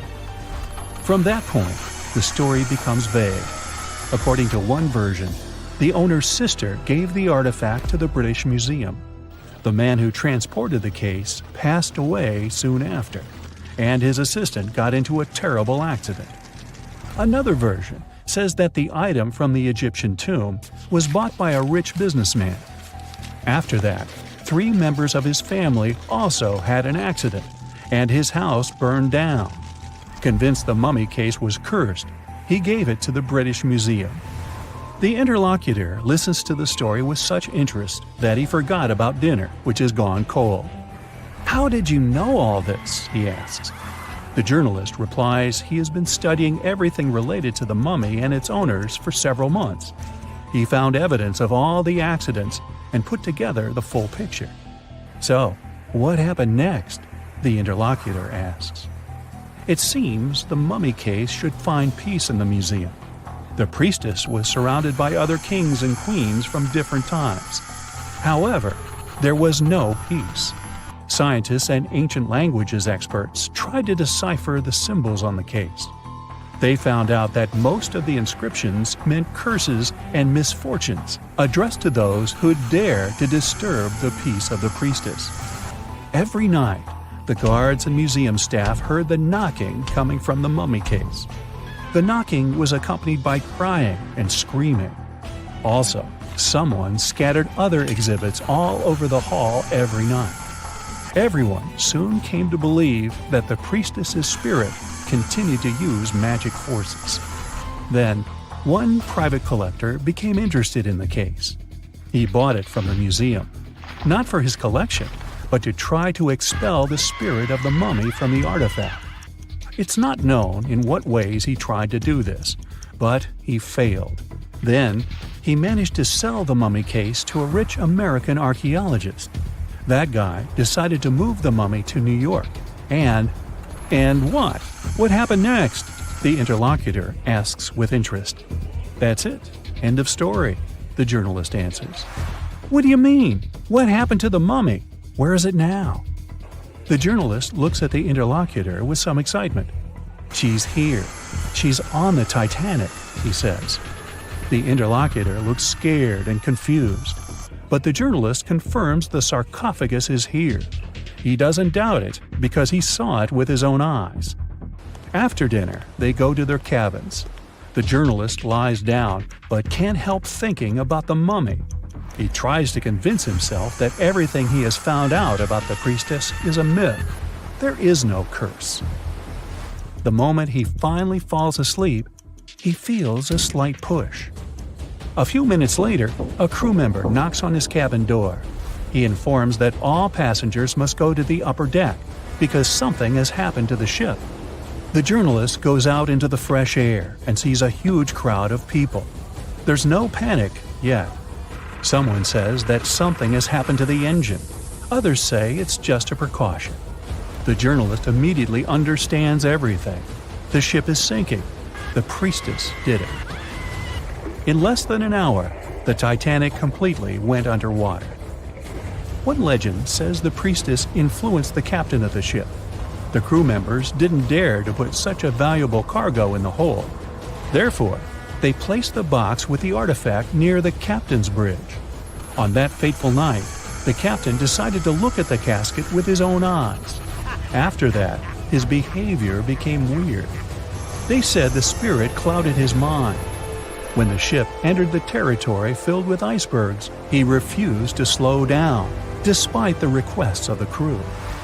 The sarcophagus may still lie at the bottom of the Atlantic Ocean even now, with the priestess finally having found her peace.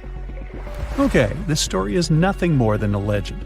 There's no record or evidence that the Titanic was carrying any kind of mummy or sarcophagus. The legend appeared a couple of years after the disaster. At that time, there were many theories about what happened to the Titanic. The ship sank because of secret agencies. ETs attacked the Titanic. The Titanic was sunk specifically to get money for the insurance company. Such crazy theories were very popular among audiences. One of these theories was developed by a well-known newspaper. Journalists published an article about the cursed mummy on board the Titanic. The rest picked up the legend, and it became popular. One of the reasons why people believe in such things is hidden in human psychology. Any fake legend tells something secret, things that people don't or shouldn't know about. When a person reads this, they feel special because now they know a terrible secret. This sense of self-importance is the reason for the popularity of conspiracy theories. Well, it is also important to note that all these theories are really interesting. By the way, the mummy from this story actually exists, and it's in the British Museum.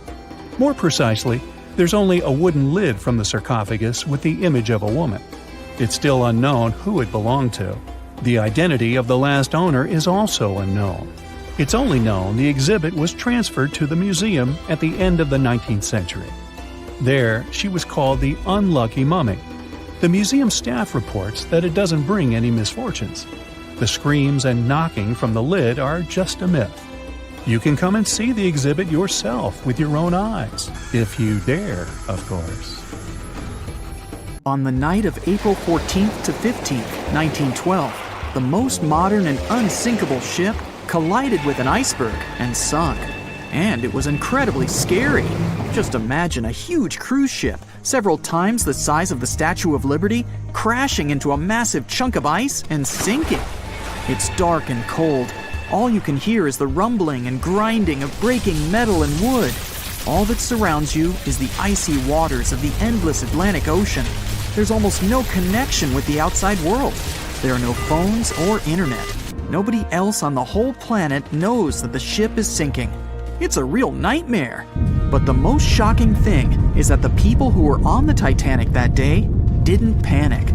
They were calm, maybe a little worried, but there was no fear on their faces. To understand why they weren't afraid during one of the biggest disasters of the 20th century, you need to see what was going on through their eyes. So, you're a passenger on the infamous ocean liner. Your cabin is located on one of the top decks of the ship. You've just had a great time with your friends at dinner. Now musicians are playing a beautiful melody. Waiters are serving dessert. You go out onto the deck and enjoy the tranquility of the mighty ocean. At this moment, you feel an incredible sense of security and comfort. You're proud that you're one of the first people in the world to travel on the most high-tech ship on the planet. You go to bed in your cabin and wake up because a crew member gently knocks on your door and asks you to go to the deck. There's some kind of issue, but there's no reason to panic. No problem. You'll be happy to go out and take a look at the night sky. The moment when the ship collided with the iceberg felt like nothing more than a slight push, and some passengers didn't even hear it. They realized that something was wrong only when stewards knocked on their doors and asked them to go outside. You're on the deck. There are already a lot of people here. Everyone is more or less calm. Passengers are talking about what might have happened. Listening to the conversations around you, you figure out that the ship is supposedly sinking. The idea seems like nonsense to you, but even if it is true, all passengers will be evacuated in lifeboats anyway. At that time, people didn't know there were half as many rescue boats as needed. Passengers were sure that everyone would be saved. Evacuation begins. Women and children go first. No one panics or tries to get into a boat before it's their turn. All men behave gentlemanly and help crew members to evacuate women. One passenger wants to get into the boat with his wife, but it's not because he's afraid to stay on the Titanic. He's just worried. It seems to him that it's less safe in the boat than on the giant liner. He doesn't want to leave his wife alone, but the crew members explain the situation to him, and the man retreats without any resistance. They begin to launch flares into the air. No one pays any attention to this. Everyone thinks this is a standard procedure for a ship breakdown. If there had been many experienced travelers on board, they would have understood the flares were fired because the ship was in distress. Perhaps then, people would have started panicking, but most of the passengers simply didn't notice it. The boats are lowered one by one. People are watching the evacuation, patiently waiting for their turn. There is no pushing or crowding. Nobody is screaming. The actions of the crew help the passengers to remain calm. They deliberately downplay the severity of the situation to prevent panic. Someone says the boats are launched simply as a precaution. Also, the crew members claim that a rescue ship is heading for the Titanic and is just a few miles away. Some passengers say they see the lights of another ship. The people who are already sitting in the boats want to stay closer to the Titanic, since this way they'll feel safer. Many passengers simply don't want to believe that something serious is happening. Even when they're told the ship is sinking, they refuse to admit it. How is it possible that the unsinkable ship can sink? But this is how the human mind works. In extreme situations, it refuses to believe that something bad is going to happen now. You don't even want to think about it. One of the passengers says that it seems to her that the danger is exaggerated. She claims that all people will return to the Titanic at any moment. Some passengers are afraid, and still, they don't want to leave the ship. Warm cabins and the safest ship in the world are here. The alternative is the ice-cold ocean and small, unstable rescue boats. Someone refuses to leave the ship because they can't find their baggage. Some passengers carry all their belongings with them. They don't want to leave them on the sinking ship. There are many immigrants on board, and some of them don't even understand English. The crew members can't explain to them what's happening. These passengers misunderstand stewards' instructions during the evacuation. They can't figure out the inscriptions on the evacuation signs. Many passengers are sure there's been some kind of breakdown in the engine compartment. The problem will be solved soon, and the Titanic will continue its journey. People only start to realize the ship is going down when it begins tilting forward, and its rear part starts rising above the water. That's when those around you start panicking. Some jump into the water, others climb into the lifeboats without waiting in line. But in general, there's no chaos and hysteria. And this is despite the fact that there are about 1,500 people on the ship. Scientists claim that some of them never even left their cabins. Those people refused to leave their stuff behind and didn't believe that something serious had happened. During the evacuation, the orchestra is playing. This helps people to keep their cool. They hear music, and it seems to them that everything will be fine. The music keeps playing on the Titanic almost until the very end. At about 2:05 a.m., the crew lowers the last boat with passengers. 15 minutes later, the ship goes underwater. Even after the tragedy, the surviving passengers can't really understand what's happened to them. They remember boarding the boats and moving away from the huge vessel, and they won't forget seeing it go under the water. But even after a while, they still can't realize what a terrible catastrophe they've just experienced. Sometime later, people began to write books about those fateful events. They made documentaries and feature films. The news about the Titanic was in every newspaper. It spread all over the world. In any description of that day, the tragedy looks like a terrible disaster. But those who were there admit they didn't feel all-consuming dread. They just couldn't believe what was happening that day. The tragedy of the Titanic might seem more terrible for people who heard about it than for people who experienced it. Many people around the world refused to go on board large ocean liners after the catastrophe. They were afraid of what could happen to them. At the same time, a lot of passengers who survived on the Titanic continued to travel by other ships. There was a woman who survived 3 shipwrecks, including the Titanic, and she still continued traveling. And what if people tried to raise the Titanic from the sea floor? This happened many years after the shipwreck. Then, the $5 million operation failed. Nylon slings were attached to a large part of the sunken ship. The other ends of the slings were connected to diesel engines. For the entire operation, a mini-submarine was used. A piece of the Titanic, weighing 21 tons, was being pulled up when one of the slings tore. And then, one by one, the other cables began to snap too. The huge piece of the ship fell back to the seafloor. By that time, the participants of the rescue operation had run out of food supplies. And since the nearest shore was quite far away, they decided not to give it another try. At 11:40 p.m., the Titanic made contact with an iceberg in the North Atlantic Ocean. Many artifacts were found and restored, like parts of the ship, jewelry, and dining plates, to name a few. It took approximately 3 hours for the ship to be completely submerged in the remote icy water. The night was cold and very much alive. The orchestra was playing music as they enchanted the guests on board. Everyone was excited to arrive in America. It was still considered an amazing feat for a ship to cross the Atlantic back in 1912. But as the day went ahead, there was an atmosphere of impending doom for the captain and his crew. No one else felt it, though. It seemed to them nothing could possibly go wrong, and this would just be another regular night. To them, the Titanic was unsinkable. The last thing on your mind when thinking about the Titanic is the mail crew. Yes, there were mailmen on board delivering mail to America. It may seem like a pretty mundane occupation, but there was a very tough test to pass in order to be accepted on board. And only a few top candidates would qualify, and those few would get shortlisted and accepted. John Starr March, an American, was one of these mailmen, earning between $1,000 to $1,500 a year working on the Titanic. Back in 1912, this was considered to be a lot of money. They were not officially part of the ship's crew, since the mail crew was placed near the third-class quarters. But given their influence and resistance, they were eventually moved and given a private dining area. March got this job since he needed the money to support his family. He found a perfect way to earn some big bucks, working on a large ship traveling across the ocean. He was 51 at the time and came from New Jersey. Sadly, he was on board when the ship sank and didn't make it. But they recovered a pocket watch that gives us a little insight into what happened that fateful evening. It's a gold case engraved with filigree and had a caption saying it was made by the Elgin National Watch Company. On the surface, you'd think this would just make a pretty cool antique sitting over the fireplace, but there are some unusual details about it.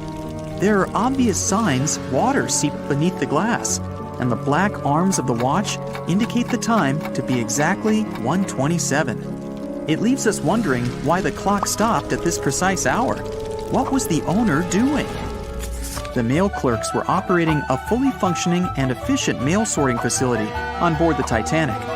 This wasn't something you'd come by often on a cruise ship, since typical ocean liners use closed mail bags to transport the mail from one port to another.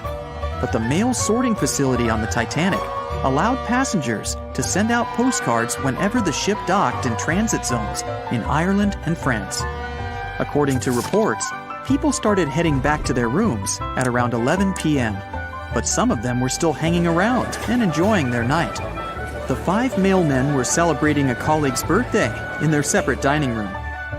5 minutes before impact, crew members spotted the iceberg and rang the bell 3 times as a warning that something was ahead of the ship.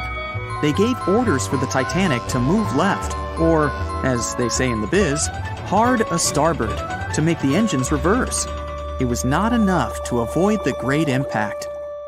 At 11:40 p.m., the Titanic struck the iceberg, and disaster erupted on the inside. Not just water seeping in and ultimately sinking the ship, but panic and chaos among the passengers and crew members. Captain Smith reached the deck and was informed that the Titanic had hit an iceberg. And at the same time, the mailroom began filling with water. We know that the 880-foot ship was completely submerged at around 2:20 a.m., with 706 survivors. The time between the impact and the sinking was really eventful. At midnight, they started getting the lifeboats ready for the passengers to evacuate. Orders were given for women and children to board the safety boats with some crewmen to guide and operate them. The problem was that the 20 safety boats available could only host 1,178 people out of the total of more than 2,200 passengers on board. March and his colleagues began sorting out the mail.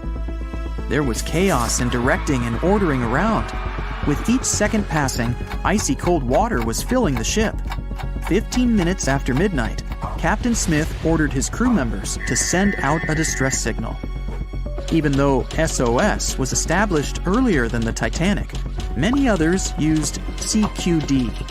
The CQ stands for General Call, and the D is Distress. The Frankfurt was too far away to help, even though it was one of the first to respond. Even the Titanic's sister ship, the Olympic, responded, but it also was too far away.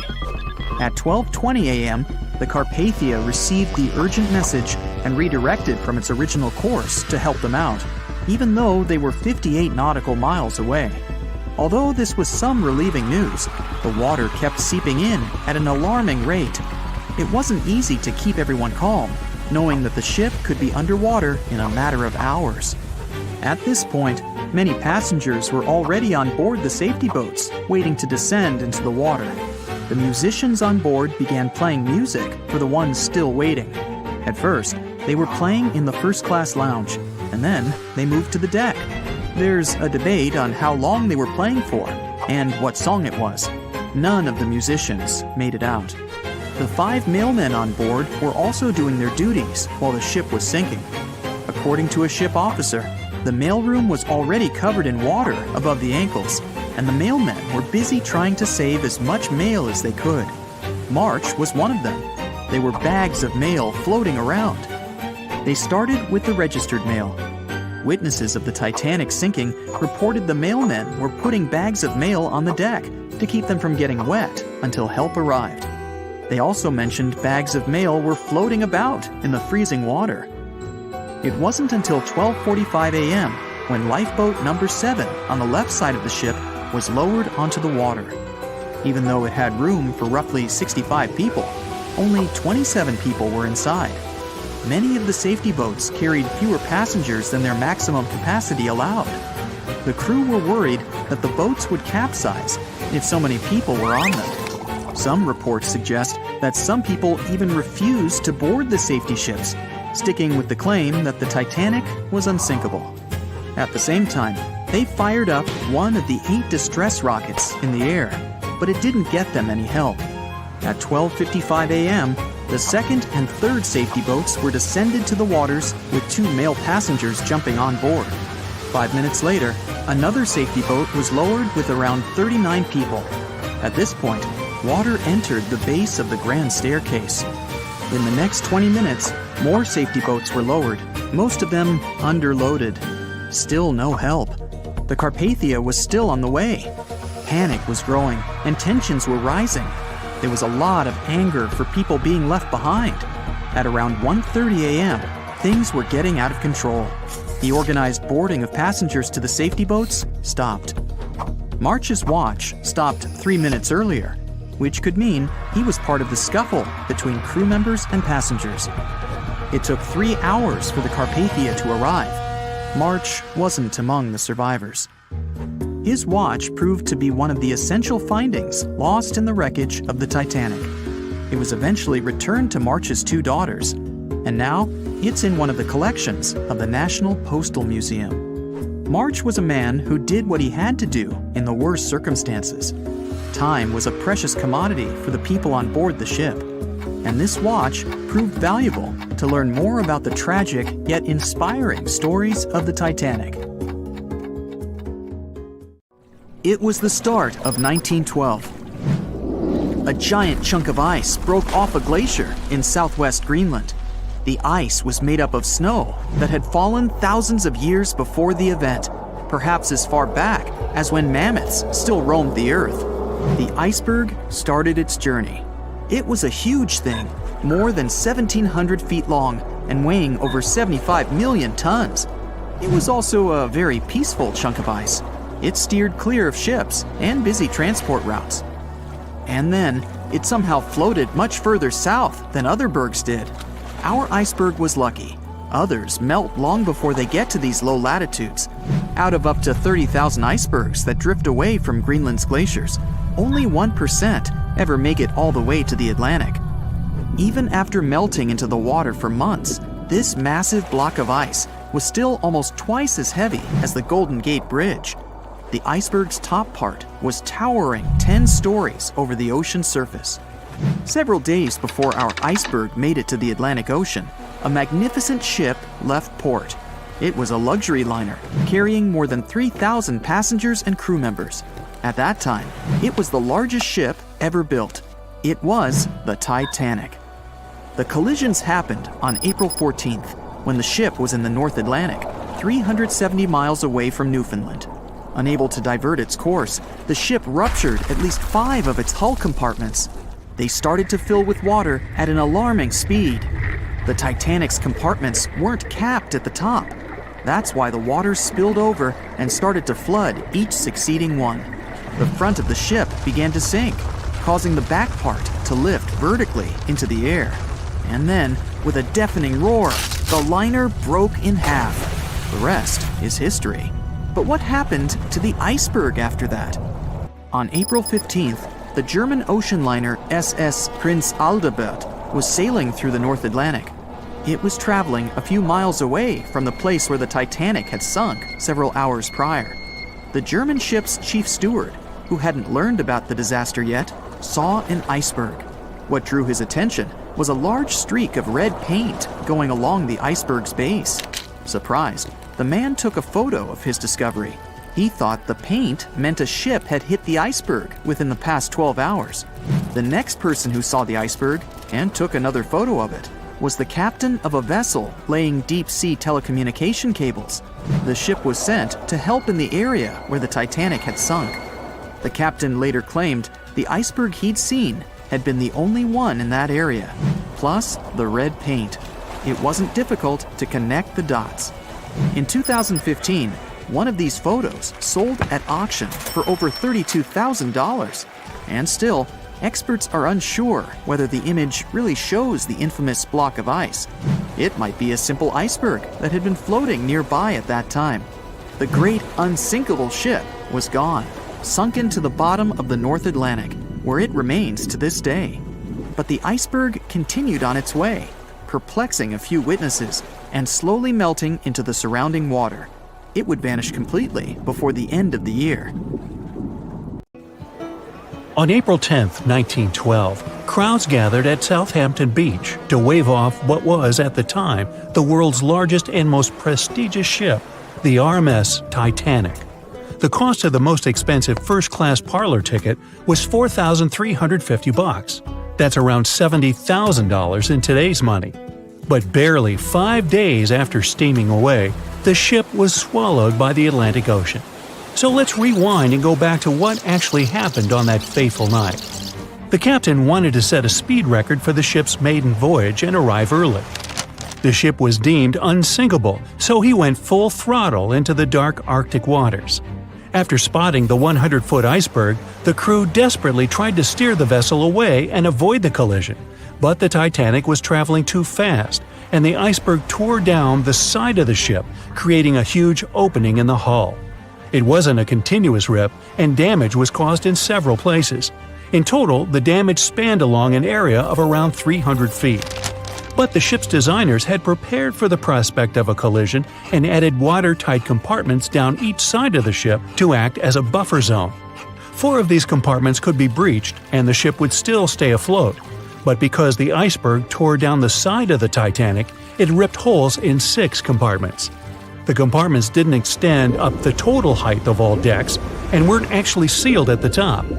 This is why, when more than 4 were flooded, water reached over the top of the bulkheads and filled the remaining compartments, causing the ship to sink into the ocean. Think of it as water spilling over an ice cube tray. But what if the collision was head-on? Would it still have sunk? Ships are designed with potential crashes in mind, and most vessels have collision bulkheads in the bow. Most of all, it's like your car's bumper or crumple zone. It's a safety feature that can withstand a direct hit. The bow could have taken some of the impact, and some experts have suggested that if it hit head-on, only 2 to 4 of the watertight compartments would have been flooded. So, in theory, the Titanic might not have sunk, and it might have even been able to continue sailing to its final destination at a much slower speed. The force of impact would likely have been huge, though. But although passengers would have been injured by the force, they'd have been able to stay on the ship to wait to be rescued by other ships, rather than being forced into the icy waters of the Atlantic. Still, one of the Titanic's designers, Edward Wilding, suggested that the force of the impact might not have actually been that big. He told the British Inquiry that lots of people scarcely felt the collision, and he believed the ship would not have sunk if it did hit the iceberg head-on. The ship was also designed with remotely operated watertight doors between all compartments, so any floods could have been quickly sorted out. Because Titanic had 6 breaches from the side collision, and because it happened so quickly, sealing the doors wouldn't have made a difference, as it was essentially impossible to save it by that point. The ship immediately began to flood, with water pouring in at a rate of roughly 7 tons per second, 15 times faster than it could be pumped out. So, while it sounds like the Titanic would have survived had the ship hit the iceberg head-on, this idea does come with some issues. First off, the collision bulkheads were designed to survive a crash with another ship, not a giant iceberg. If 2 ships collided, both would absorb some of the impact in their bulkheads, sharing the impact and likely staying afloat. But an iceberg is stationary, meaning that Titanic would absorb most of the energy from the collision. If Titanic hit head first, because of the speed it was traveling, the impact would have likely traveled down the whole body of the ship. Just imagine a 46,000-ton ship traveling at around 20 knots. At some point, it hits an iceberg that weighs what could be over 100,000 tons. This collision would likely create a powerful force causing massive damage to the vessel. It is likely that seams would split, staircases would come tumbling down, and rivets would burst open across the ship. All that would have potentially flooded even more compartments. This could have caused Titanic to sink in a matter of minutes rather than hours. But that's just the tip of the iceberg. As we all know, the biggest part of it is hidden underwater. So if Titanic had been traveling head-on, it's likely it would have hit the part of the iceberg below the water first, which would send it veering off course. Hitting an iceberg is not like hitting a brick wall. In this case, the ice under the water would have torn open the bottom of the ship and caused damage to the sides. Icebergs also aren't flat, solid objects. If a flat collision happened, the ship might have stayed afloat, but icebergs come in many shapes and sizes, from domes to wedges. Studies have also been done on the steel used to produce Titanic, and the tests show the metal was about 10 times more brittle than the steel we use today. The ship was built before we understood the effects of low temperature on steel. The old steel used to make the vessel would not bend when faced with freezing temperatures, but break. Recovered pieces of Titanic's hull plates show that the hull just shattered on impact. Hitting head-on would also cause a very severe and abrupt stop, so even if the ship hadn't sunk, there would still have been major issues.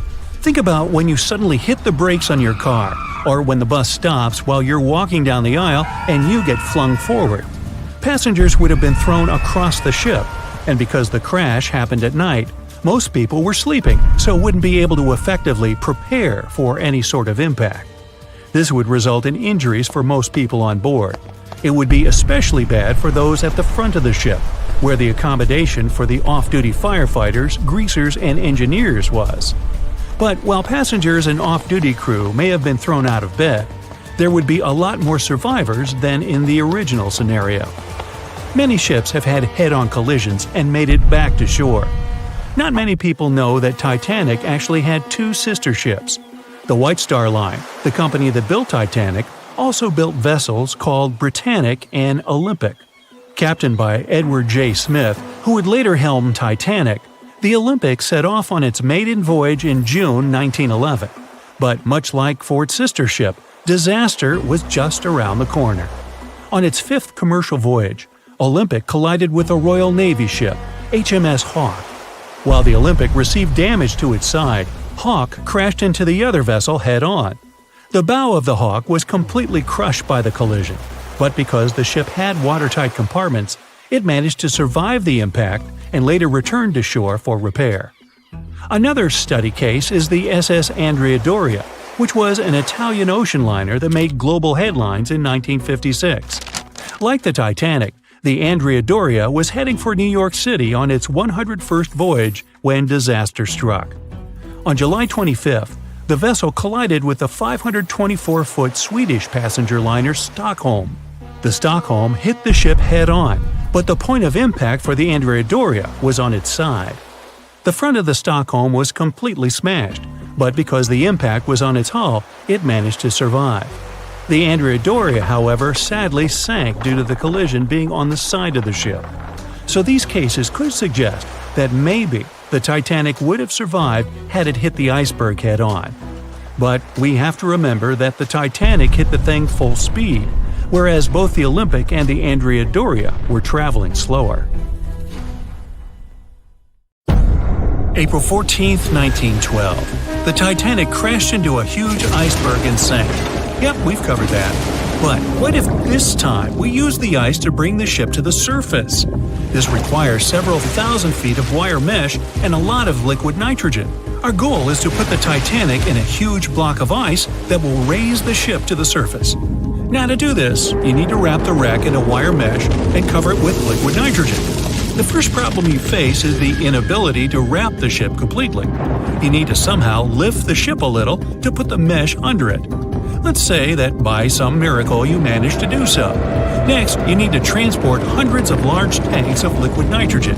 You're underwater, opening the tanks, and it's so cold that the icy water of the Atlantic Ocean looks like it's boiling. The nitrogen just sizzles, dissipates, and certainly doesn't create a block of ice around the mesh. Alright, new attempt. Raise the Titanic with the help of huge magnets. For this, you need a large cruiser and some powerful magnets. You attach thick cables to the magnets and lower them to the bottom. Bright projectors illuminate the black ocean depths. Parts of the wreck are visible. The magnets descend lower and cling to the iron hull of the ship. The cruiser pulls the cables and magnets up. Some of them detach from the Titanic as the iron surface is covered with reefs and corals. Some parts of the wreck break away from the ship and rise. The power of the cruiser is not enough. One of the cables is torn. Not only the weight of the individual parts of the Titanic, but also the colossal water pressure interferes with the operation. The sunken ship can't be raised completely, only its small parts. In reality, there has already been an attempt to raise the Titanic in parts. The $5 million operation failed. Nylon slings were attached to a large part of the wreck. The other ends of the slings were connected to the diesel engines. For the entire operation, they used a mini submarine. A piece of the Titanic weighing 21 tons was pulled up, but one of the slings broke because of the strong water pressure. Then, one by one, the other cables began to snap, and a huge piece fell back to the seafloor. By this time, all the participants of the rescue operation had run out of food supplies, and it was far from the nearest shore, so they decided not to make a second attempt. A book was written and a movie was made about how the Titanic was lifted with compressed air. In reality, no one even attempted this operation. To do this, you'd need several hundred large cylinders of compressed air. At first, you install them inside the Titanic's hull and wait for them to pull the ship to the surface. As soon as you lower the cylinders under the water, they immediately float upwards. This greatly complicates the operation. You need to fasten the cylinders with cables and pull them down to the bottom using a powerful submarine, or better yet, several of them. Because of the high pressure, the cylinders might burst. In this case, the blast wave would hit other cylinders and provoke a catastrophe.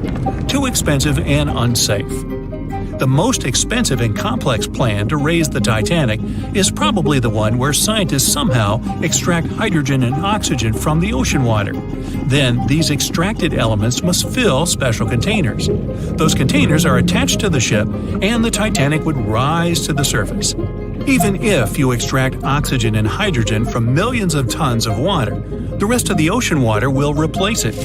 A machine that will be capable of such filtering should cost billions of dollars. Or you can come up with a chemical element that will use a chain reaction to purify all the water. In this case, the entire world ocean will be left without vital oxygen. Someone once suggested blowing up the Titanic. You'd need to lower several boxes of dynamite to the ocean floor. The boxes must be completely sealed to prevent the dynamite from getting wet. Next, you need to run several miles of wire conducting an electrical current to them. Once all this is done, you sail to a safe distance. Now, you're going to press the button to pass the current through the wire and activate the dynamite. 3, 2, 1, stop! Why would you do this? Even if it works, the wreckage of the Titanic will be scattered in all directions on the seabed. It will be impossible to lift the Titanic from the ocean. Imagine a huge hook that can fetch the Titanic and lift it from the bottom like a fish. This hook must be huge to pick up a sunken ship. Let's say you created it. Next, you're on a huge cruiser, sailing up to the crash site and lowering the hook down like an anchor. It falls right on the Titanic but doesn't cling to it. You need special equipment to attach a bus-sized hook to the Titanic. It would include a huge submarine with mechanical arms. To build such a device and make it work under enormous pressure is already next to impossible. But let's say you finally managed to hook the Titanic.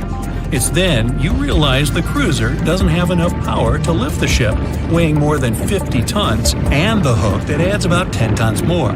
To complete your task, you'll need a few more cruisers and a few extra $1 million. Once hot wax cools, it hardens and floats on the water surface. What if we deliver it to the ocean floor and pour it inside the Titanic? This may work, given that wax is not an expensive material. So you melt the wax, pour it into strong tanks, and pull them to the bottom with the help of a submarine. The tanks can withstand enormous pressure, and the submarine has enough power to lower the wax to such a depth. The containers are placed inside the Titanic. Through a remote control, you open the containers, but the wax doesn't pour out. The deeper you go, the colder the water gets. While you were delivering the containers to the ship, the wax was cooling down and getting solid inside. Several containers are pressed against the top of the ship, but it's not enough to lift the Titanic. Other containers simply float away to the surface. And even if the containers were thermostatic and kept hot inside all the time, once released, the wax would solidify in an instant. There would just be no time for it to spread and cover the Titanic from within, so it would just float up as well. Alright, you fill several large and sturdy bags with Vaseline. This substance acts just like wax in the cold. It gets solid and floats. You want to put bags all over the Titanic and just wait for the Vaseline to bring it up. You load the bags into the submarine and descend to the ocean floor. Some parts of the ship can't be reached because of the clinging corals. You decide to unload all the bags in one place, but as soon as you take Vaseline out of the submarine, the bags tear due to the strong pressure. Solid pieces of Vaseline float up, pushed by the water.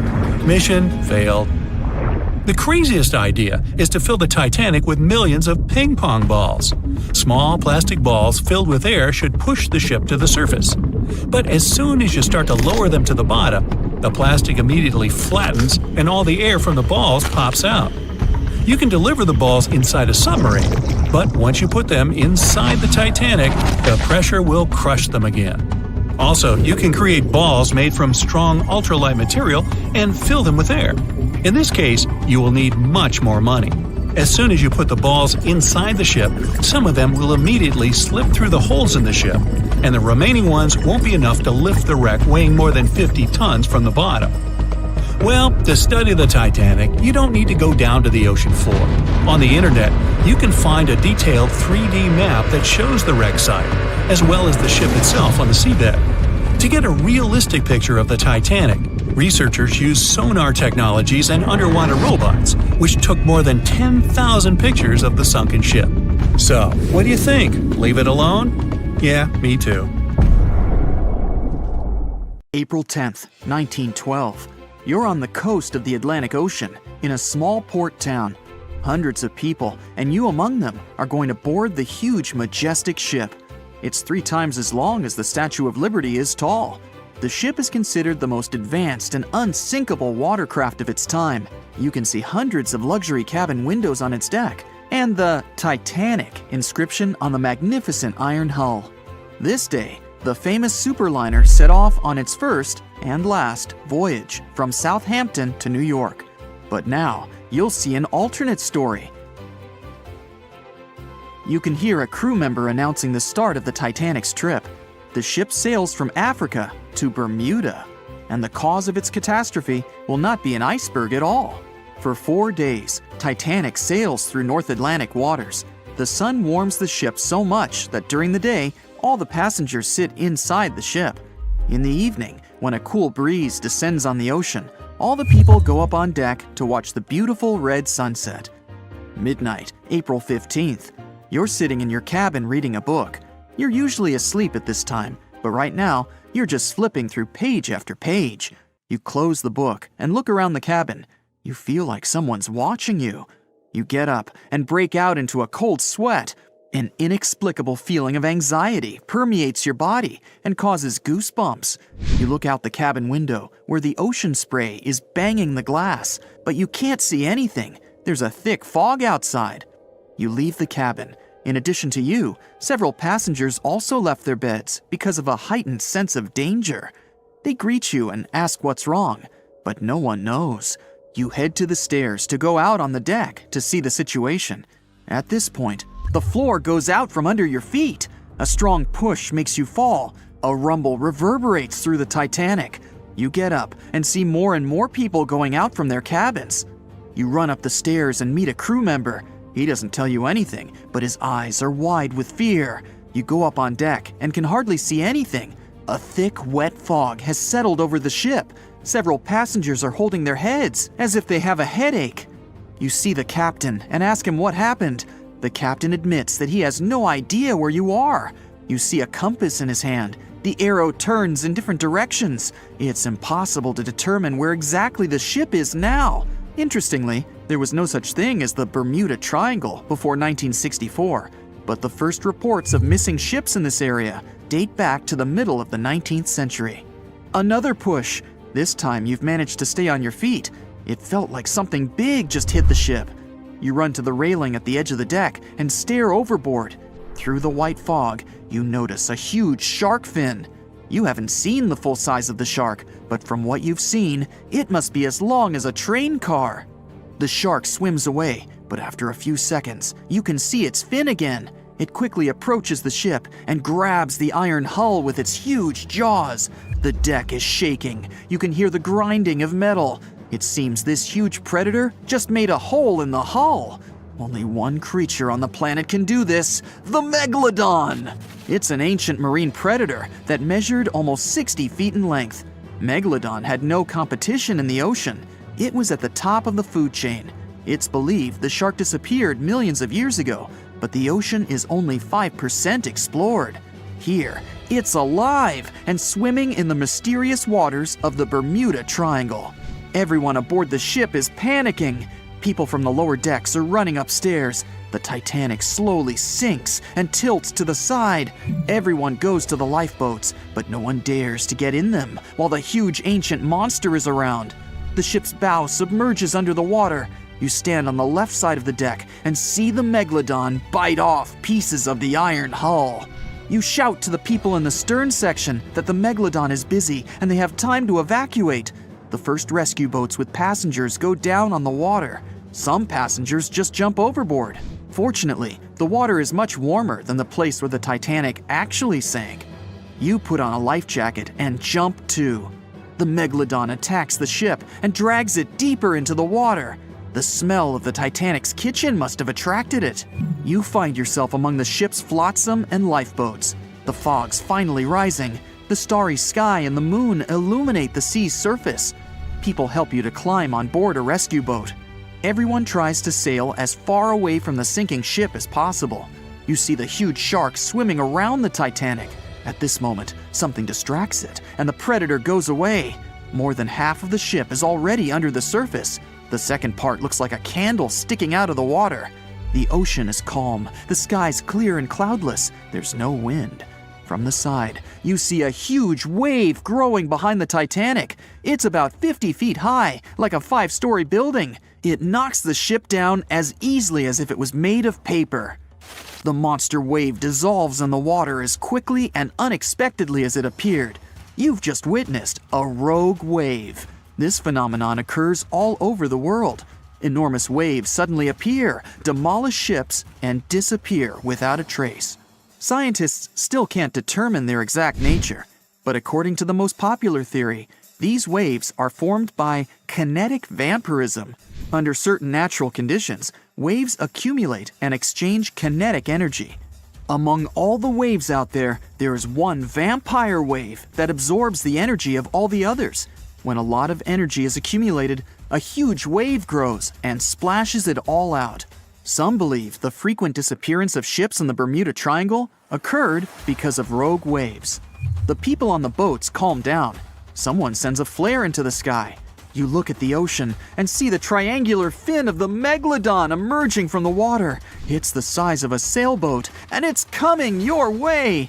You row the oars as fast as you can. People are screaming and calling for help. There's no chance of escape. The legendary monster is getting closer and closer. The shark's head peeks out from under the surface. It opens its huge maw filled with hundreds of sharp teeth. Each of them is the size of your palm. The boat would fit entirely inside the shark's mouth. It can swallow you whole. The shark stops and closes its mouth at arm's length from the boat. You can see the water bubbling around you. From the ocean depths, several giant tentacles lash out and wrap around the megalodon. They pull the shark down. You look over the side and see a purple glow with a black circle in the center. Someone on the boat notices it too. People start screaming, "It's looking at us!" a woman shouts. After a second, you get goosebumps, and a shiver runs through your entire body. This purple glow is something's eye, and the black circle is the pupil. The creature that is looking at you right now is so big that the boat seems like a grain of rice to it. It's the Kraken! The giant squid, an ancient monster that sank hundreds of ships, but whose existence has not been proven by anyone yet. Fortunately, the boat you're sitting in is too small to interest the Kraken. You can see its eye moving deeper away. Huge tentacles pull the struggling megalodon into the depths. An hour passes, and another big superliner arrives at the wreck of the Titanic. All the passengers are rescued. You look back at the calm sea, at the place where the Titanic recently sailed. You climb aboard the rescue ship and promise yourself never to go on a sea voyage again. When the Titanic began its fateful voyage, it weighed about 52,000 tons. Now, how did they even get it into the water in the first place? Step 1. Find tons of soap and natural fat. Step 2. Dump it all over the ramp in front of the Titanic like a monster slip and slide. They even put grease all over the outside of the ship to make sure it didn't get scratched, dented, or even rip open. Just like that, the Titanic plopped softly into the water, and the workers and owners breathed a sigh of relief. At least that part went well. When they built the Aswan Dam in Egypt, they needed to clear out a huge area for the new artificial lake. Almost 100,000 people had to move out of their homes. That was the easy part. Engineers now had to try to move 2 huge ancient Egyptian temples, or they'd be lost underwater forever. The answer? Thousands of engineers and builders. The temples were built into a mountain, so first they had to detach it using bulldozers and jackhammers. Then they had to take it all apart like a humongous Lego project. Statues, roofs, walls, sculptures, pretty sweet Lego set. Then they cut the temples into bite-sized bits, over 1,000 of them. Each one weighed the same as 3 elephants. So where did they put it all back together? On the same mountain, just 200 feet higher. It took 5 years and about $300 million in today's money. I think even the pharaohs would have been impressed. Now, say you're thirsty, so you grab a glass of water. But where does that water come from? In Saudi Arabia, it comes from salt water. You just need to get the salt out, no biggie. That calls for an evaporator. Saudi Arabia's machine brings fresh water to 300,000 people.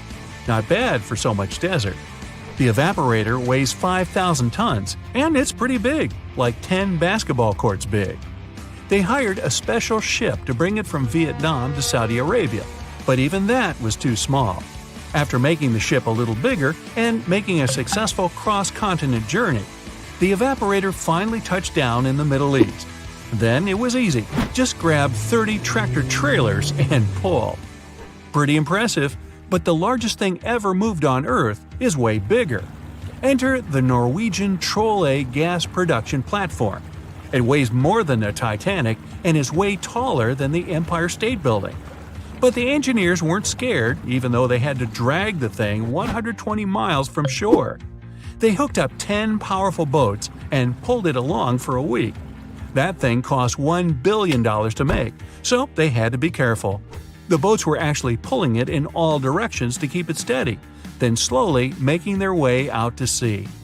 Once it got there, its 4 powerful legs were secured with concrete, about as much as you'd use to build 200,000 houses. That part of the sea can be quite rough, so they had to make sure it wouldn't move at all. Natural gas can set on fire, even in the middle of the sea. You gotta move out of town, but you're used to your house, your big kitchen, cozy fireplace. No problem. Take your home with you. About 500 years ago, an Italian architect was constructing the local city's administration building, but the local church bell tower was getting in the way. The solution? Pick up the tower and move it. The architect built a wooden frame around the tower and shifted it using ropes, blocks, and a lot of people power. Since then, a lot of buildings have been moved around, but what happened in China changed everything. In 2004, engineers shifted the Fugang building about 120 feet. It was the heaviest building ever moved, but it only took 11 days. They worked day and night to get it done so fast. 10,000 years ago, a meteorite fell on Greenland. It was the only source of iron for the local people, who started breaking pieces off to make knives, harpoons, arrowheads, and even jewelry. Talk about good luck. Over time, the locals split the meteorite, named Cape York, into a bunch of pieces. Arctic explorer Robert Peary wanted to bring the biggest piece back to the U.S. So, how do you move 30 tons of space rock without trucks or paved roads? Plus, it's 1897 and freezing cold. It took 3 years, but he did it. He ended up building a railway with a special platform to pull it to the nearest shore. It was the first and last railway in Greenland. Perry sold the meteorite for $40,000. Today, that would be about $1 million. In 2012, artist Michael Heiser erected a 340-ton boulder over the entrance to the LA County Museum of Art. It was called Levitating Mass. Installing it was easy. Getting it there, not so much. They had to use a 290-foot trailer and 6 different trucks.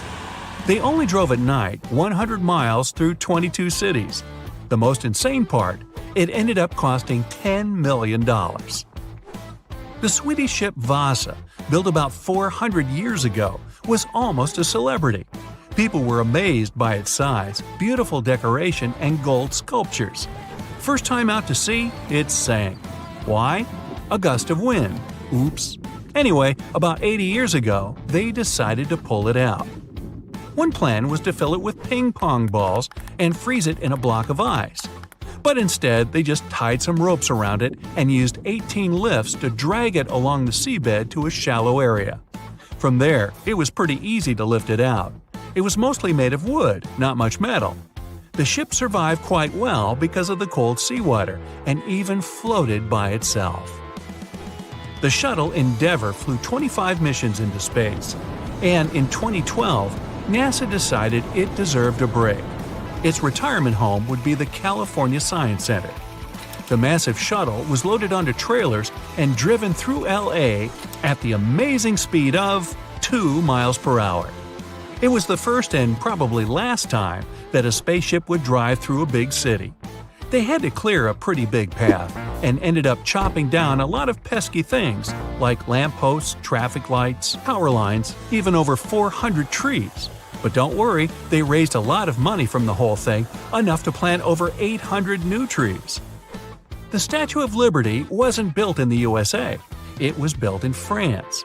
After 9 years of hard work and a serious amount of copper and iron, she was ready to be given to the United States as a token of friendship. Sending it by mail would take way too much bubble wrap, so they decided to ship it instead. The statue was cut into 350 pieces, loaded into crates, and shipped over to New York. It took them 4 months to assemble all the pieces back together. Talk about Humpty Dumpty. Meet Bagger 288, a self-propelled excavator and the largest land transport on the planet. This beast can shift thousands of cars worth of dirt a day. It finished work in one quarry and had to move on to another. Taking it apart, shipping it, and putting it back together would have been ridiculous. So it just drove over there. It took 3 weeks and only moved at half a mile per hour. To stop it from wrecking everything it drove over, engineers walked ahead, planting grass and covering roads with gravel and dirt. Now, you're walking down the street in France, see a couple of cafes, maybe a nice bakery, and the world's largest gas turbine, named Harriet. Harriet's job? Keep the lights on in over 700,000 French homes. This mammoth turbine weighs as much as 2 jumbo jets and had to travel through France, Germany, Belgium, and the Netherlands. Hey, let's go Dutch! The Great Pyramid of Giza in Egypt is made up of more than 2 million huge blocks of stone. No trailers, no tractors, just some good old-fashioned muscle power. Each block weighs more than 2.5 tons. That's like 30 of me. These guys didn't even have strong metals like iron or steel. They mostly used pieces of wood and stone hammers.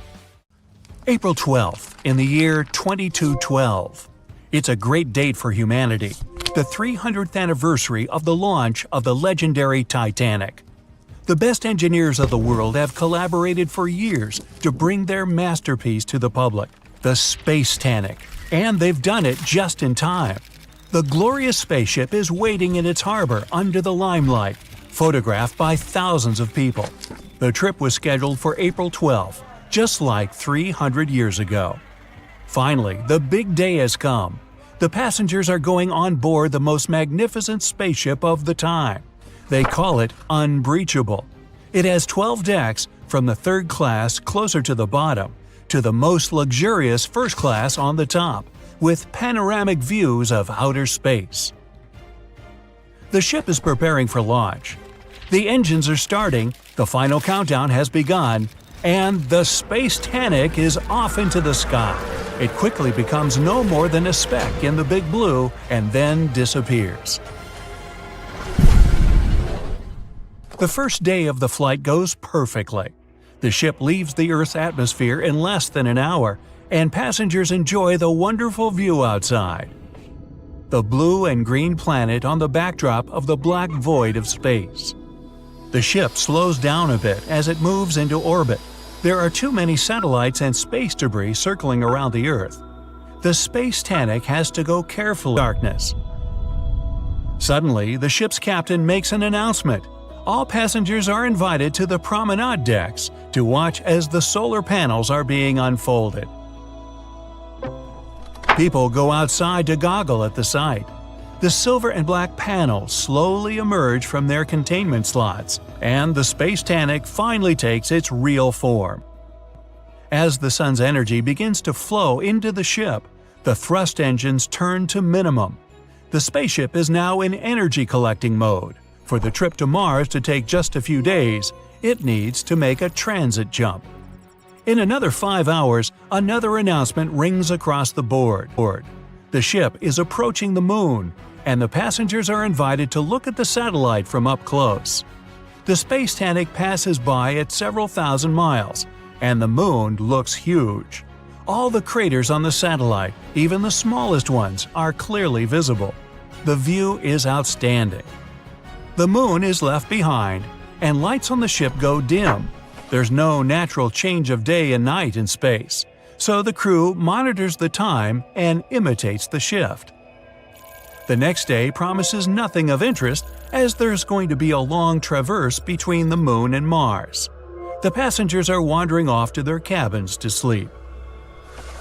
The next 2 days go uneventful. On the decks, there are numerous types of entertainment for guests. From gyms and swimming pools to game rooms and dancing halls. People wander around the promenade decks, enjoying the serene views of space. Nothing bodes trouble. On the 4th day, the captain finally announces that the Space-Tanic is preparing for the transit jump in 30 minutes. When the time comes, the passengers only feel a slight tug as the huge vessel leaps through space-time, entering the vicinity of Mars. Many passengers go outside to look at the red planet, which is already visible in the dark abyss. The tour is entering its final stage, but the landing is only planned for late night.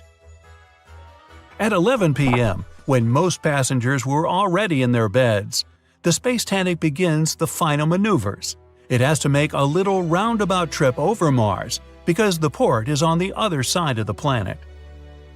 The flight is nearing its end, only a couple of hours left before landing. The ship is in the orbit on the far side of Mars. Everything's quiet. Too quiet. All of a sudden, an enormous boom thrashes the whole Titanic, throwing sleeping people out of their beds. Blinking emergency lights turn on. Everyone's confused, but no announcement comes from the captain. And only those who have been on the starboard side promenade deck notice the horrible detail. The right front wing has been torn off and is zooming past them towards the stern. Pressing their faces to the glass, straining to look at the hull, they see a huge gash near the nose of the ship. The Titanic shudders again, and chunks of metal fly out of the gaping hole. The ship rapidly loses pressurization. Meanwhile, the broken-off wing hit the stern and left another gash in it. Mechanisms in the engine compartment start to fall apart and are dragged into space. The ship groans and comes to a halt, suspended thousands of miles above Mars. At last, the captain announces through the intercom that the Titanic has unexpectedly collided with a rogue asteroid. All passengers are asked to proceed to their respective decks for evacuation. Within an hour, all rescue capsules are occupied and ready to be deployed. But about a third of the passengers are still on board the ship. It turns out many of the capsules were blown away at the collision. History seems to repeat itself. The captain still orders to deploy the capsules, and they whoosh out of containment tanks, leaving hundreds of people behind. Some left without their family members, not knowing what fate awaits them. The capsules float in space for a few seconds and then turn on their thrust engines, heading to the Martian surface. Another order from the captain. Everyone is to go down to their cabins and put on pressurized suits stored under their beds. As the passengers rush to comply, the Titanic sends distress signals to Mars and everyone in the vicinity. 100,000 miles away, a large trade ship, Leona, picks up the signal and hurries to help. The creaks and groans on board the Titanic become more and more frantic. People are sitting silently in their cabins. It's quiet on board, except for the sounds of the slowly disintegrating ship. And then, suddenly, a loud snap resonates throughout the Titanic, and the vessel cracks in two. A gigantic fracture goes from top to bottom, almost perfectly halfway across the decks. Pressurized glass covering the promenade decks shatter into millions of pieces, slowly flying away from the ship. With the decks depressurized, people and things are blown away into outer space. Thankfully, all of the passengers and crew are wearing their suits as ordered, but they only have about an hour before they run out of oxygen. People help each other by floating together and hauling stranded ones to their groups. They can barely control their floating, but somehow they still manage to bring some order to the chaos. Huddled together in orbit above the ominously red planet, they watch as the mighty Titanic turns into a heaping pile of space debris. 45 minutes have passed. The oxygen is running low, and people try to breathe as slowly and carefully as they can. There's still no help in sight, and they're preparing for the worst. But then, one of them starts waving and pointing somewhere. It's a bright spot, hardly different from the stars in far space, but it's getting closer by the second. And within 5 minutes, the relieved people see a spaceship speeding towards them. The Leonas arrive just in time to save the day. Quickly, but without hurry, Leona's crew gather everyone floating in space around the remains of the Titanic and haul them on board their ship. In a few hours, the Leona safely lands at Mars' main spaceport. The newspapers called it the day when the Titanic sank again.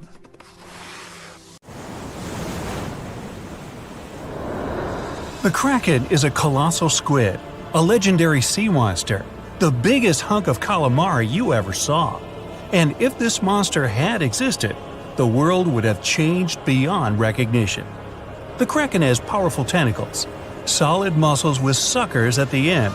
They're just impossible to escape. The Kraken can break a ship in half or just pull it down into the depths.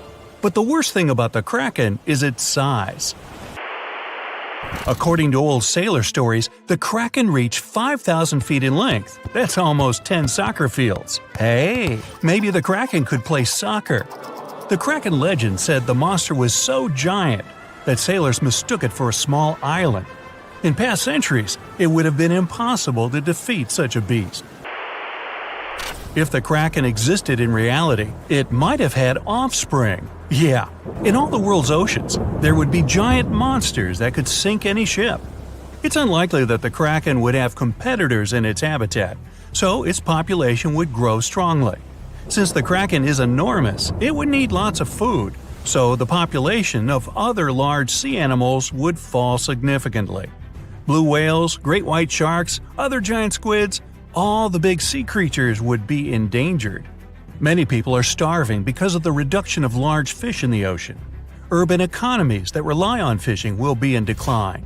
Prices for small fish around the world are getting more expensive because it's unsafe to fish.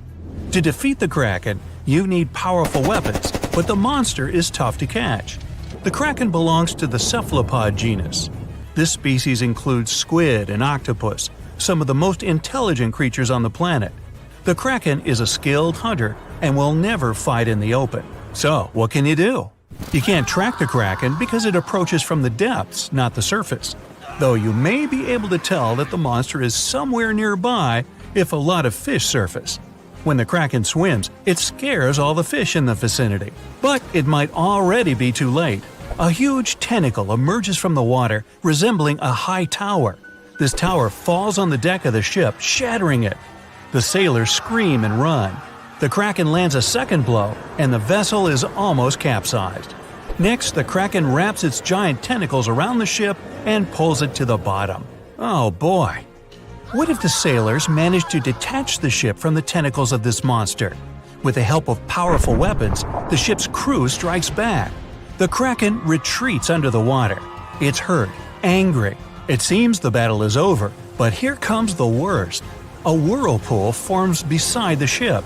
Thanks to its considerable weight, when the Kraken dives, it creates a whirlpool behind it. Like a drain in a giant bathtub, this whirlpool sucks the ship down. The battle with the Kraken is lost. Well, that was unfortunate. You might be able to defeat the monster if you can anticipate its attack in advance. But the Kraken can see you and your ship before you can see it. Colossal squids live in deep waters, and they have the largest eyes among all animals. The squid's eye is the size of a dinner plate. Thanks to this, they can see their prey from far away. Similarly, a Kraken would spot the ship much sooner than sonar could pick up the Kraken. It would always have the drop on you. Well, that's not good. Around the world, cargo transportation by ship is declining. Airlines provide the only safe connection between the continents. This will increase air pollution. The most successful enemy of the Kraken is submarines.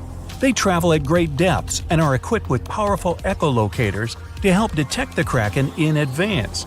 Subs are well armed too, and the round metal body is not so easy to destroy. A single Kraken may be defeated by a submarine, but what if there are several sea monsters? 3 Kraken can wrap their tentacles around the submarine and drag it deeper into the water where the pressure will destroy their enemy. In other words, they'll have a crush on you.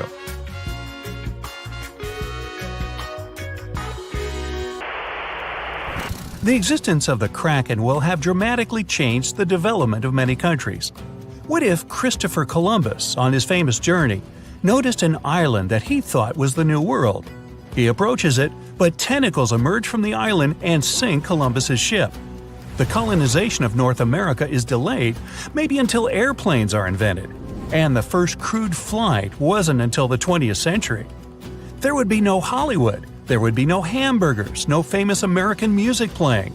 There wouldn't be YouTube, which means you wouldn't be watching this video right now. Worst of all, the internet wouldn't exist either. And all this because of one stupid monster squid. The Vikings wouldn't sail on their long ships to raid and settle foreign territories. The history of Norway, Sweden, Finland, and other Nordic countries would have changed drastically. Hey, maybe the Titanic wouldn't have hit an iceberg, but a giant sea monster instead. Though, it's unlikely that people would take trips on huge ocean liners in a world where the Kraken exists. Maybe though, the Kraken isn't all that aggressive. Still, they need a lot of food, and because of the growing population of these monsters, there will be much less food in the ocean. Therefore, the Kraken will increasingly come to the surface for hunting. In the future, the Kraken will migrate closer to the shore. In many countries, people then are not allowed to swim in the ocean. Imagine floating on the waves and a monster the size of a skyscraper is swimming right below you. Relaxing at sea and on the beach will no longer be popular. Many countries that live off tourism become impoverished. When the Krakens grow hungrier, they try to capture prey from land. A huge squid could attack small port cities. Houses, docks, streets, everything can be crushed. A tremendous amount of plastic is thrown into the ocean near the coasts of large countries. Billions of tons of plastic will bother the Kraken. An angry, hungry monster can attack bridges like the Golden Gate Bridge. Imagine that a huge squid surrounds the bridge and blocks all traffic. Some of these squids could break the strong cables with their power, and the entire structure would collapse into the water. Ooh! It's good that the Kraken doesn't really exist to swim in our seas and oceans, at least as far as we know. But could the monster have actually existed? Legends stretch back years, but scientific evidence appeared in the middle of the 19th century. In 1857, a 3-inch diameter squid beak was discovered on the coast of Denmark. Other huge squid remains were found in the Bahamas, and then scientists were convinced that gigantic squids existed. While colossal squid has been officially discovered since then, it's been more than 100 years, and we still don't know what max size they can grow to. The fact is, colossal squids are one of the most elusive creatures on Earth. They live in the depths of the ocean where it's challenging for scientists to reach. Any dive to a greater depth requires powerful, bulky equipment. Underwater bath escapes and cameras make a lot of noise and light, which squids notice from afar. They flee before we can see them. The legend of the Kraken probably appeared because of a real colossal squid. People in the past didn't know about these creatures' existence, so when they saw one for the first time, they described it as a massive, terrible monster. It's difficult to say if these huge squids were the size of a small island, because the truth is, we've only studied about 5% of the ocean. It may be that in its depths, monsters much more terrible than the Kraken swim. Like my nephew, Peter.